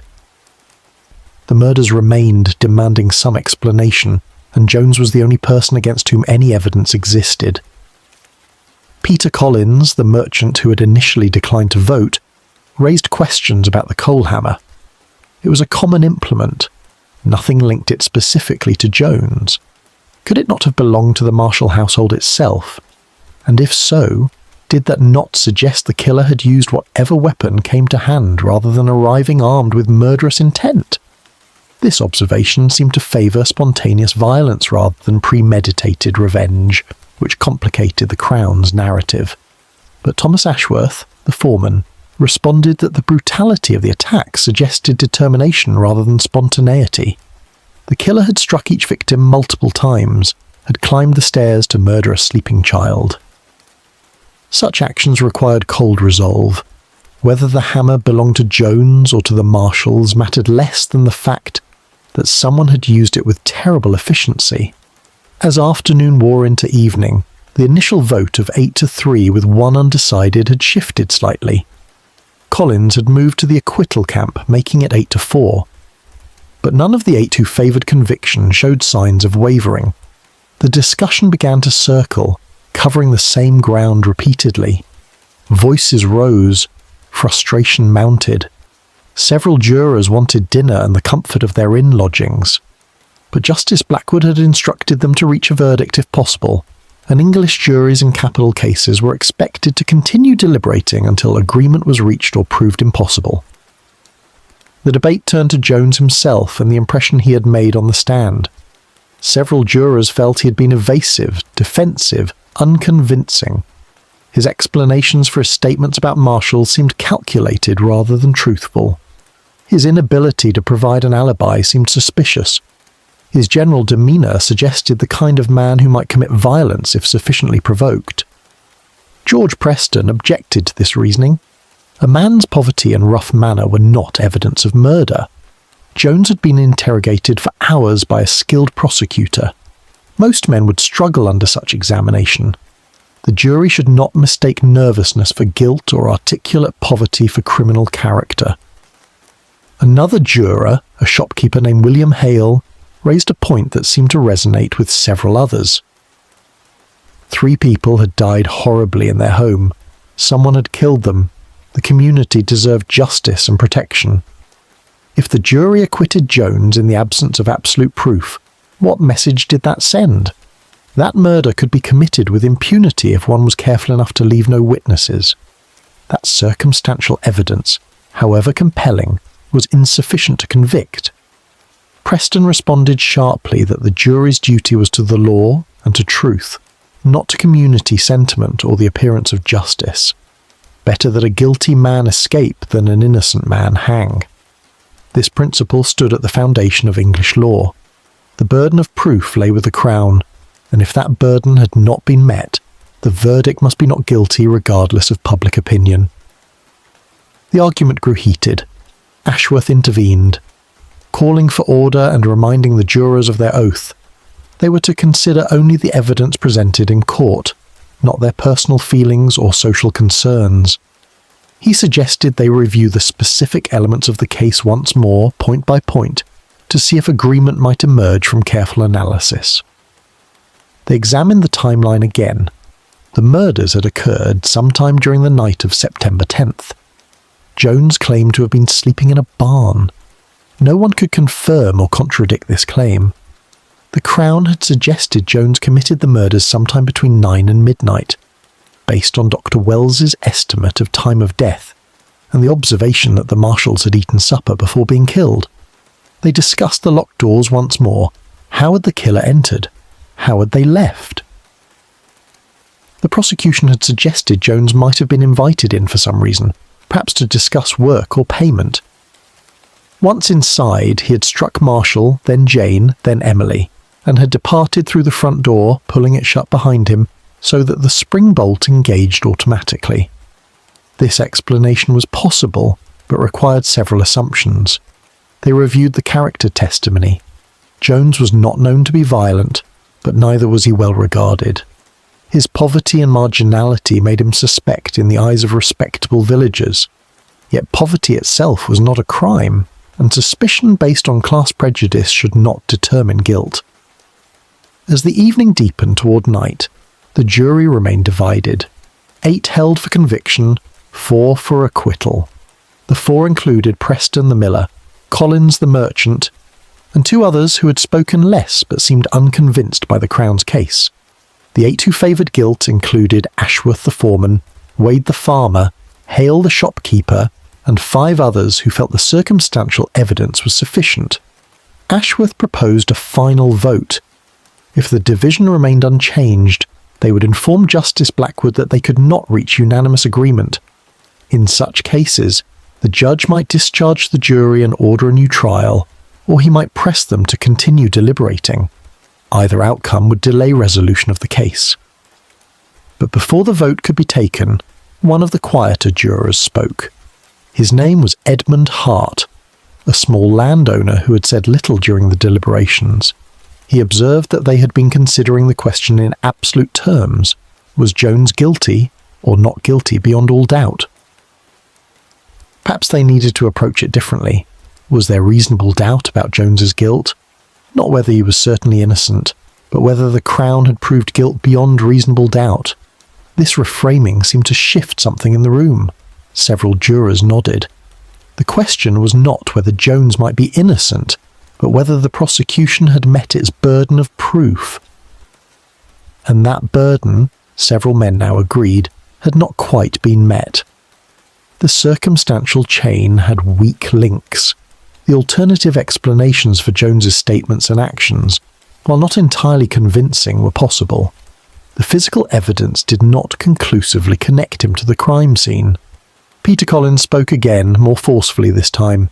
He said he could not vote to hang a man based on suspicion and inference, however strong. The doubt was reasonable. The Crown had presented a theory, but a theory with gaps. Unless those gaps could be filled, conscience required a verdict of not guilty. The tide began to turn. 2 of the jurors who had favoured conviction acknowledged that reasonable doubt existed. They had wanted to believe in Jones's guilt because the alternative was disturbing, that the real killer remained unidentified. But wanting something to be true did not make it so. The vote shifted to 6 for conviction, 6 for acquittal. The discussion continued, but the momentum had changed. Ashworth, the foreman, found himself arguing for conviction with less certainty. The case that had seemed clear in the courtroom, with Sterling's persuasive presentation and Jones's faltering testimony, appeared less definite when examined in detail. Small doubts accumulated into larger uncertainties. By 10 o'clock that evening, 9 jurors had moved to acquittal. Only 3 held out for conviction, and even they seemed less adamant. Ashworth called for a final vote. The hands rose one by one, not guilty. The count was 11-1. The single holdout was Henry Wade, the farmer who had spoken first for guilt. He looked around the room at his fellow jurors and slowly nodded. He would not stand alone against 11 others. He raised his hand. Not guilty. The verdict was unanimous. They informed the bailiff that they had reached agreement. The courtroom was reassembled. Spectators who had been waiting in the corridors or in nearby public houses hurried back to their seats. Jones was brought up from the cells below. Justice Blackwood resumed the bench. The clerk asked if the jury had reached a verdict on which they all agreed. Thomas Ashworth stood as foreman. His voice was steady but carried no triumph or satisfaction. The jury found John Owen Jones not guilty of the murder of Emmanuel Marshall, not guilty of the murder of Jane Marshall, not guilty of the murder of Emily Marshall. On all three counts, the verdict was the same. A murmur ran through the courtroom, quickly silenced by the bailiff's call for order. Justice Blackwood addressed Jones directly. The jury had found him not guilty. He was free to go. The judge's tone suggested neither approval nor disapproval of the verdict. He had presided over the trial according to law. The jury had fulfilled its duty. The outcome was what it was. Jones stood in the dock, appearing stunned. He had prepared himself for conviction, for the black cap that the judge would don before pronouncing sentence of death. Now he was told he could leave. A constable unlocked the dock and gestured for him to step down. Jones moved slowly, as if uncertain this was real, as if he expected someone to call him back and reverse the verdict. Richard Sterling gathered his papers with visible displeasure. The Crown had lost. A man accused of triple murder walked free. Whether justice had been served or denied, Sterling could not say with certainty. He had presented the evidence he possessed. The jury had found it insufficient. That was the nature of the adversarial system. Sometimes the prosecution prevailed, sometimes the defence. Edward Hartley felt relief, but no elation. He had won his first murder trial, but the victory felt hollow. Jones was free, yes, but the Marshall murders remained unsolved. If Jones was innocent, as the verdict implied, then someone else had killed that family, and that person had escaped entirely, had never even been seriously investigated. The trial had answered the narrow question of Jones's legal guilt, but had left the larger question of truth unresolved. The spectators filed out of the courtroom discussing the verdict. Some felt justice had been done, that insufficient evidence should not condemn a man. Others believed a killer had escaped through the technicalities of reasonable doubt. The people of Denham particularly left with mixed feelings. They had wanted closure, had wanted to believe that Jones was guilty so that the horror could be contained and explained. Now they faced the troubling possibility that the real murderer remained among them, unknown and unpunished. Jones himself stood in the corridor outside the courtroom, still processing his freedom. He had no money, no prospects, no place to go. His reputation, such as it was, had been destroyed by the accusation, even if the verdict cleared him legally. No one in Denham would employ him now. No one would rent him lodging. He was free in the narrow legal sense, but remained imprisoned by suspicion and poverty. Hartley approached him and spoke briefly. Jones thanked him with evident sincerity. The solicitor had saved his life, however imperfect the defence had been. Hartley advised Jones to leave the area, to go somewhere his name was not known, to start again if possible. Jones nodded. He had little choice. Within an hour of the verdict, he walked out of Aylesbury into the November night, a free man with nowhere to go and no future except whatever he could salvage from the ruins of his life. In Denham, word of the verdict arrived late that evening. The Marshall cottage stood dark and empty. The forge remained cold. 3 graves in the churchyard marked where the victims lay. And somewhere, possibly in Denham itself or possibly long gone, the person who had actually wielded that coal hammer went about their business, carrying the knowledge of what they had done and the certainty that justice would never find them. Chapter 9. The Scaffold at Aylesbury. The verdict of not guilty should have ended the story of John Owen Jones and the Marshall murders. In the eyes of English law, he was innocent. The jury had spoken. Justice had run its course. Yet the verdict satisfied almost no one, and the case refused to close neatly with Jones's acquittal. Public opinion in Buckinghamshire remained divided. Many believed the jury had made a terrible mistake, that Jones was guilty and had escaped through the insufficient standards of proof required by law. Others felt the acquittal was proper, that suspicion and circumstance were not grounds for hanging a man. The newspapers that had followed the trial published editorials arguing both positions. The case became a subject of debate in public houses and parlours, in markets and churches, wherever people gathered to discuss the affairs of the day. Superintendent Nash, who had built the case against Jones, accepted the verdict with professional resignation but private frustration. He believed Jones was guilty. The circumstantial evidence in Nash's assessment had been sufficient, but the jury had disagreed, and that was their prerogative. Nash filed his final report on the case and moved on to other duties. The Marshall murders would remain officially unsolved, the file marked as an open investigation though no active inquiry continued. For Jones, freedom proved bitter. He left Aylesbury that November night with nothing but the clothes he wore and the few shillings the court returned from his effects. He walked through the darkness toward some uncertain destination. His name was ruined. The trial had been reported in newspapers across the region. Anyone who heard the name John Owen Jones would associate it with the Marshall murders, with suspicion, if not proven guilt. He could not return to Denham. He could not seek work in Uxbridge or any nearby town where people might recognise him. He drifted further from Buckinghamshire, moving from village to village, finding occasional day labour from employers who did not know his history. When his identity became known, as it inevitably did through gossip and the travelling networks of rural workers, he moved on again. His life became one of perpetual displacement, a ghost haunting the margins of Victorian England. But the story that should have ended with the verdict took an unexpected turn in the spring of 1871, 6 months after Jones's acquittal. A man named Thomas Harrow was arrested in Reading for the assault and robbery of an elderly widow. Harrow was a drifter, much like Jones, who survived through casual labour and occasional theft. During his interrogation, faced with certain conviction for the Reading crime, Harrow made a statement that reopened wounds the Denham community had tried to close. Harrow claimed knowledge of the Marshall murders. He said he had been in Denham in September 1870. He had encountered a man, he would not or could not provide a name, who had been drunk and boastful. This unnamed man had spoken of killing a blacksmith and his family, of the ease with which it had been done, of entering through an unlocked back door that the prosecution had claimed was bolted.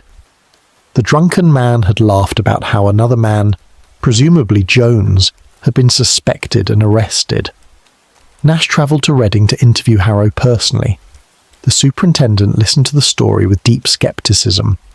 Harrow's account was vague in crucial details. He could not describe the man who had confessed. He could not explain why this man would boast of murder to a virtual stranger.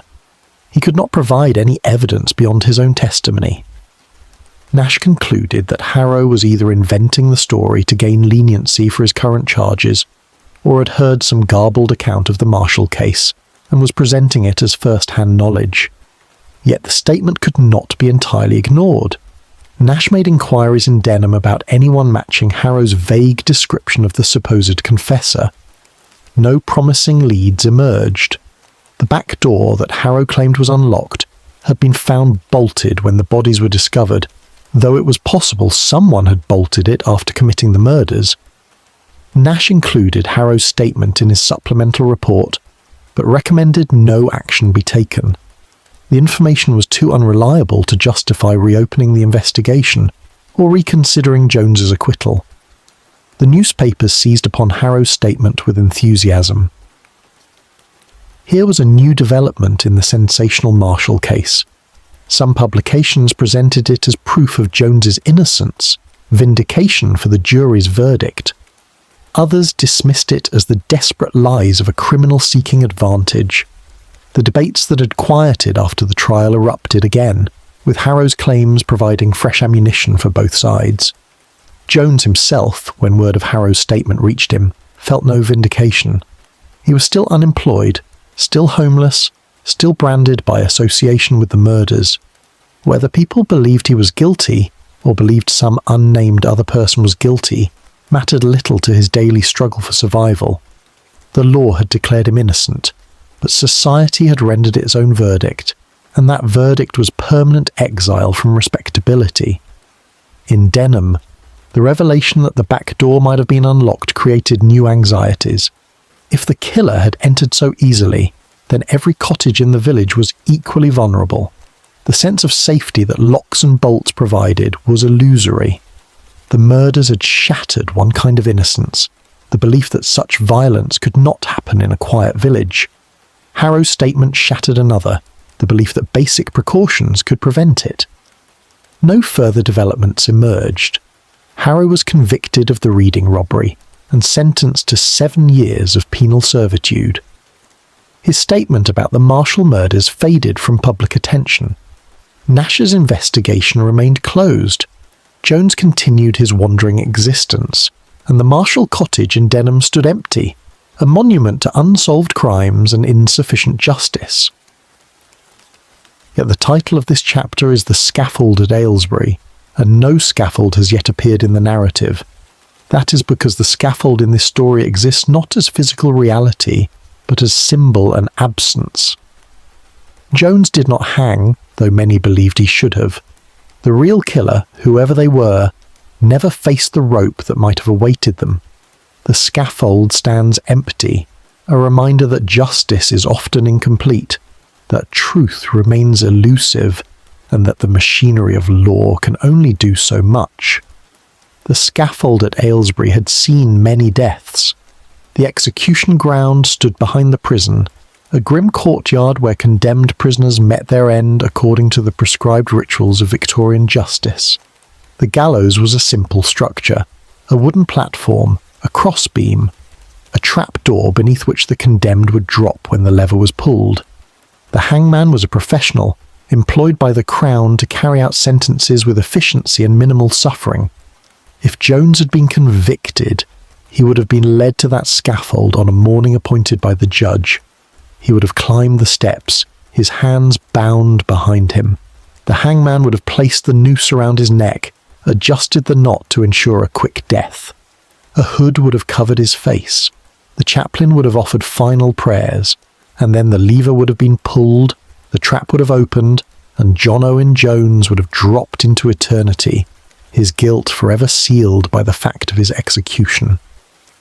But the scaffold remained unused. At least for this case. Jones lived on, though his life was barely distinguishable from a kind of living death. The real killer, if they were someone other than Jones, also lived on, carrying their guilt in whatever fashion their conscience permitted. And the people of Denham lived on with the knowledge that murder had visited their village and departed unpunished, that the boundaries between civilization and savagery were thinner than they had believed. The scaffold at Aylesbury thus became a symbol of justice deferred or denied, of questions left unanswered, of the gap between legal verdicts and moral certainty.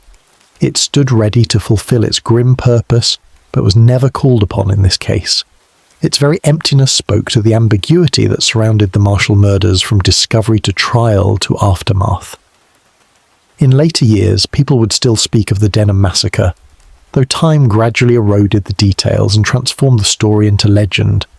Some versions had Jones convicted and hanged, because that ending felt more satisfying than the ambiguous truth. Other versions had the real killer eventually confessing on their deathbed, though no such confession ever occurred. The story became folklore, shaped by the community's need for narrative closure that history had denied them. The Marshall cottage was eventually torn down. No one would live in it. No one would purchase it. It stood for several years as a decaying reminder, and then one night it burned in a fire of uncertain origin. Some said local youths had set it ablaze as a dare. Others whispered that the victims' spirits had finally been released and had destroyed the place of their suffering.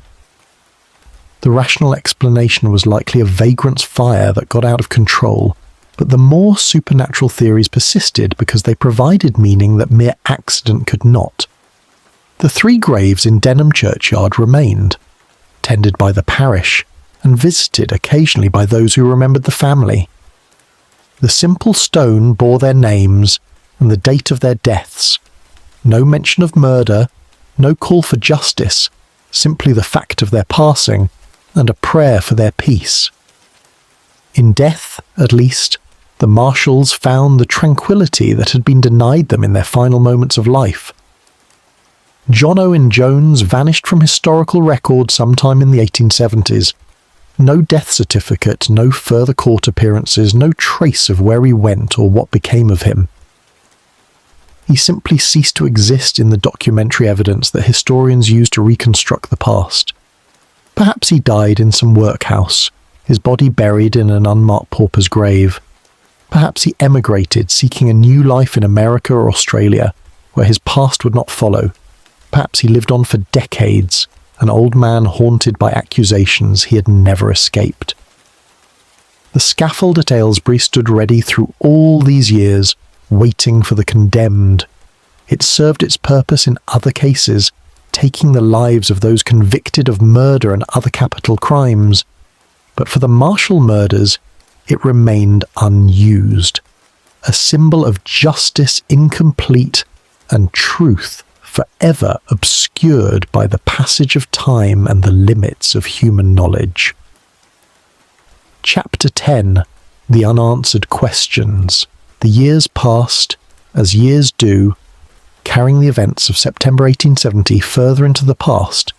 The people most directly connected to the Marshall murders aged and died. Superintendent Nash retired from the police force and passed away in 1889. Justice Blackwood died in 1878. Edward Hartley, the young solicitor who defended Jones, built a successful practice and died in 1903. The Marshall case, a distant memory from his early career. The jurors who acquitted Jones returned to their farms and businesses, and eventually to their graves, taking with them whatever certainty or doubt they had felt about their verdict. The village of Denham continued its existence, absorbing the tragedy into its collective memory while moving forward into the changing world of late Victorian and then Edwardian England. New families moved into the cottages where witnesses to the murders had lived. Children who had not been born when the Marshalls died grew up hearing the story as a cautionary tale or piece of local history. The immediate horror faded, though the questions remained. For the Marshall murders, despite the investigation, the trial, the acquittal, and all the public attention they received, were never truly solved. The legal process had concluded with a verdict of not guilty for John Owen Jones, but that verdict established only what could not be proved, not what had actually happened. The truth of that September night remained locked in the past, accessible only to whoever had wielded the coal hammer with such devastating effect. The unanswered questions accumulated like sediment. How had the killer entered the cottage when all doors and windows appeared to be bolted from inside? The prosecution suggested Jones had been admitted and had somehow secured the door upon leaving. But this explanation required assumptions about the Marshalls' behaviour, that they would admit a labourer they barely knew late in the evening, that they would turn their backs on him long enough for him to strike. Were these assumptions reasonable? The back door remained a particular mystery. Constable Parker had found it bolted when he first entered the cottage. Yet Thomas Harrow's dubious testimony suggested it might have been unlocked on the night of the murders. Had the killer entered through this door and then bolted it before leaving through the front? Or had Harrow invented this detail, having learned somehow that an unlocked back door would complicate the case against Jones? Why had none of the victims cried out? In a village where cottages stood close together, where sound carried through thin walls, where neighbours were attentive to unusual noises, the silence was remarkable. Emmanuel Marshall had been a strong man in the prime of life. Even if taken completely by surprise, would he not have shouted or fought? Would Jane Marshall not have screamed when she heard violence in her home? Would Emily not have woken and cried out? The answers might lie in the speed and ferocity of the attack. If the first blow to Emmanuel had killed or completely incapacitated him instantly, there would have been no time for outcry. If Jane had been struck before she fully comprehended what was happening, she too might have made no sound loud enough to alert neighbours, and Emily, perhaps sleeping deeply, might have died without ever fully waking. But these were speculation, not certainty. The coal hammer itself raised questions that were never satisfactorily answered. It was a common tool found in many households. The one used in the murders bore no marks identifying its owner. It might have belonged to the Marshalls. It might have been brought by the killer. If it belonged to the Marshalls, that suggested the murders were committed with whatever weapon came to hand. implying spontaneity or opportunism. If brought by the killer, that suggested premeditation. The distinction mattered, but the evidence could not determine which was correct. The motive remained unclear. If Jones was the killer, why had a minor dispute over workmanship escalated to triple murder? Men argued over payment and quality all the time without violence ensuing. Had there been some deeper grievance between Jones and Marshall that the investigation failed to uncover? Had Jones harboured resentments that seemed disproportionate to any objective observer, but felt overwhelming to him? Or had the murders had nothing to do with the argument at all, and the timing was mere coincidence? If Jones was innocent, as the jury concluded, then who was guilty? The investigation had identified no other serious suspects. Every resident of Denham had been questioned. No one had exhibited behaviour suggesting guilt. No one had fled suspiciously. No unexplained blood-stained clothing had been found. No deathbed confessions ever emerged. The alternative to Jones's guilt was a vacuum, someone unknown, unidentified, who had committed perfect murders and escaped all detection. Some theories persisted in local folklore. One held that a vagrant or traveller had committed the murders during a botched robbery, though the lack of theft argued against this. Another suggested that Emmanuel Marshall had a secret enemy, someone from his past who had tracked him to Denham and exacted revenge, though no evidence supported the existence of such a person. A darker theory whispered that someone in the village itself, a neighbour, a customer, someone who appeared respectable, had committed the crimes and had allowed Jones to bear suspicion while remaining safely hidden among the community. The question of Jane and Emily's deaths particularly troubled those who thought deeply about the case. Even if one accepted that someone might murder Emmanuel Marshall in a moment of rage or calculation, the subsequent murders of his wife and daughter suggested something more chilling. These were not spontaneous killings, they were deliberate eliminations of witnesses. The killer had moved through the cottage methodically, ensuring no one survived to identify them. This required coldness that went beyond ordinary violence. Could John Owen Jones have possessed such coldness? His character, as established at trial, was that of a marginal labourer, given to drink and resentment but not previously known for violence. The leap from such a person to someone capable of methodically murdering a family seemed large. Yet history demonstrated that ordinary people could commit extraordinary evil when circumstances aligned. The capacity for violence existed in most human beings, normally suppressed by civilization and conscience, but capable of emerging when those restraints failed. The physical evidence, or lack thereof, haunted the case. In 1870, forensic science was primitive by modern standards. There were no fingerprints analysed, no DNA tested, no sophisticated blood pattern analysis. The investigation relied on observation, measurement and testimony. Yet even within these limitations, the absence of evidence was striking. No bloody footprints, no murder weapon that could be traced to a specific owner, no witnesses to any part of the crime. The killer had either been extraordinarily careful or extraordinarily fortunate. Some historians and amateur investigators, in later decades when interest in Victorian crimes revived, attempted to solve the Marshall murders through re-examination of the surviving records. They analysed the trial transcripts, the police reports, the newspaper accounts. They constructed timelines and theories. They debated the merits of various suspects, but without new evidence, without witnesses who could speak from the grave, without physical evidence preserved for modern forensic techniques, these efforts produced only speculation. The case remained as mysterious to 20th and 21st century analysts as it had been to Superintendent Nash in 1870. The Marshall cottage site, even after the building was demolished and the land returned to other uses, retained a certain reputation. Local residents claimed it was unlucky ground. Ghost stories accumulated, reports of sounds in the night, of shadows that moved without source, of cold spots and unsettling atmospheres.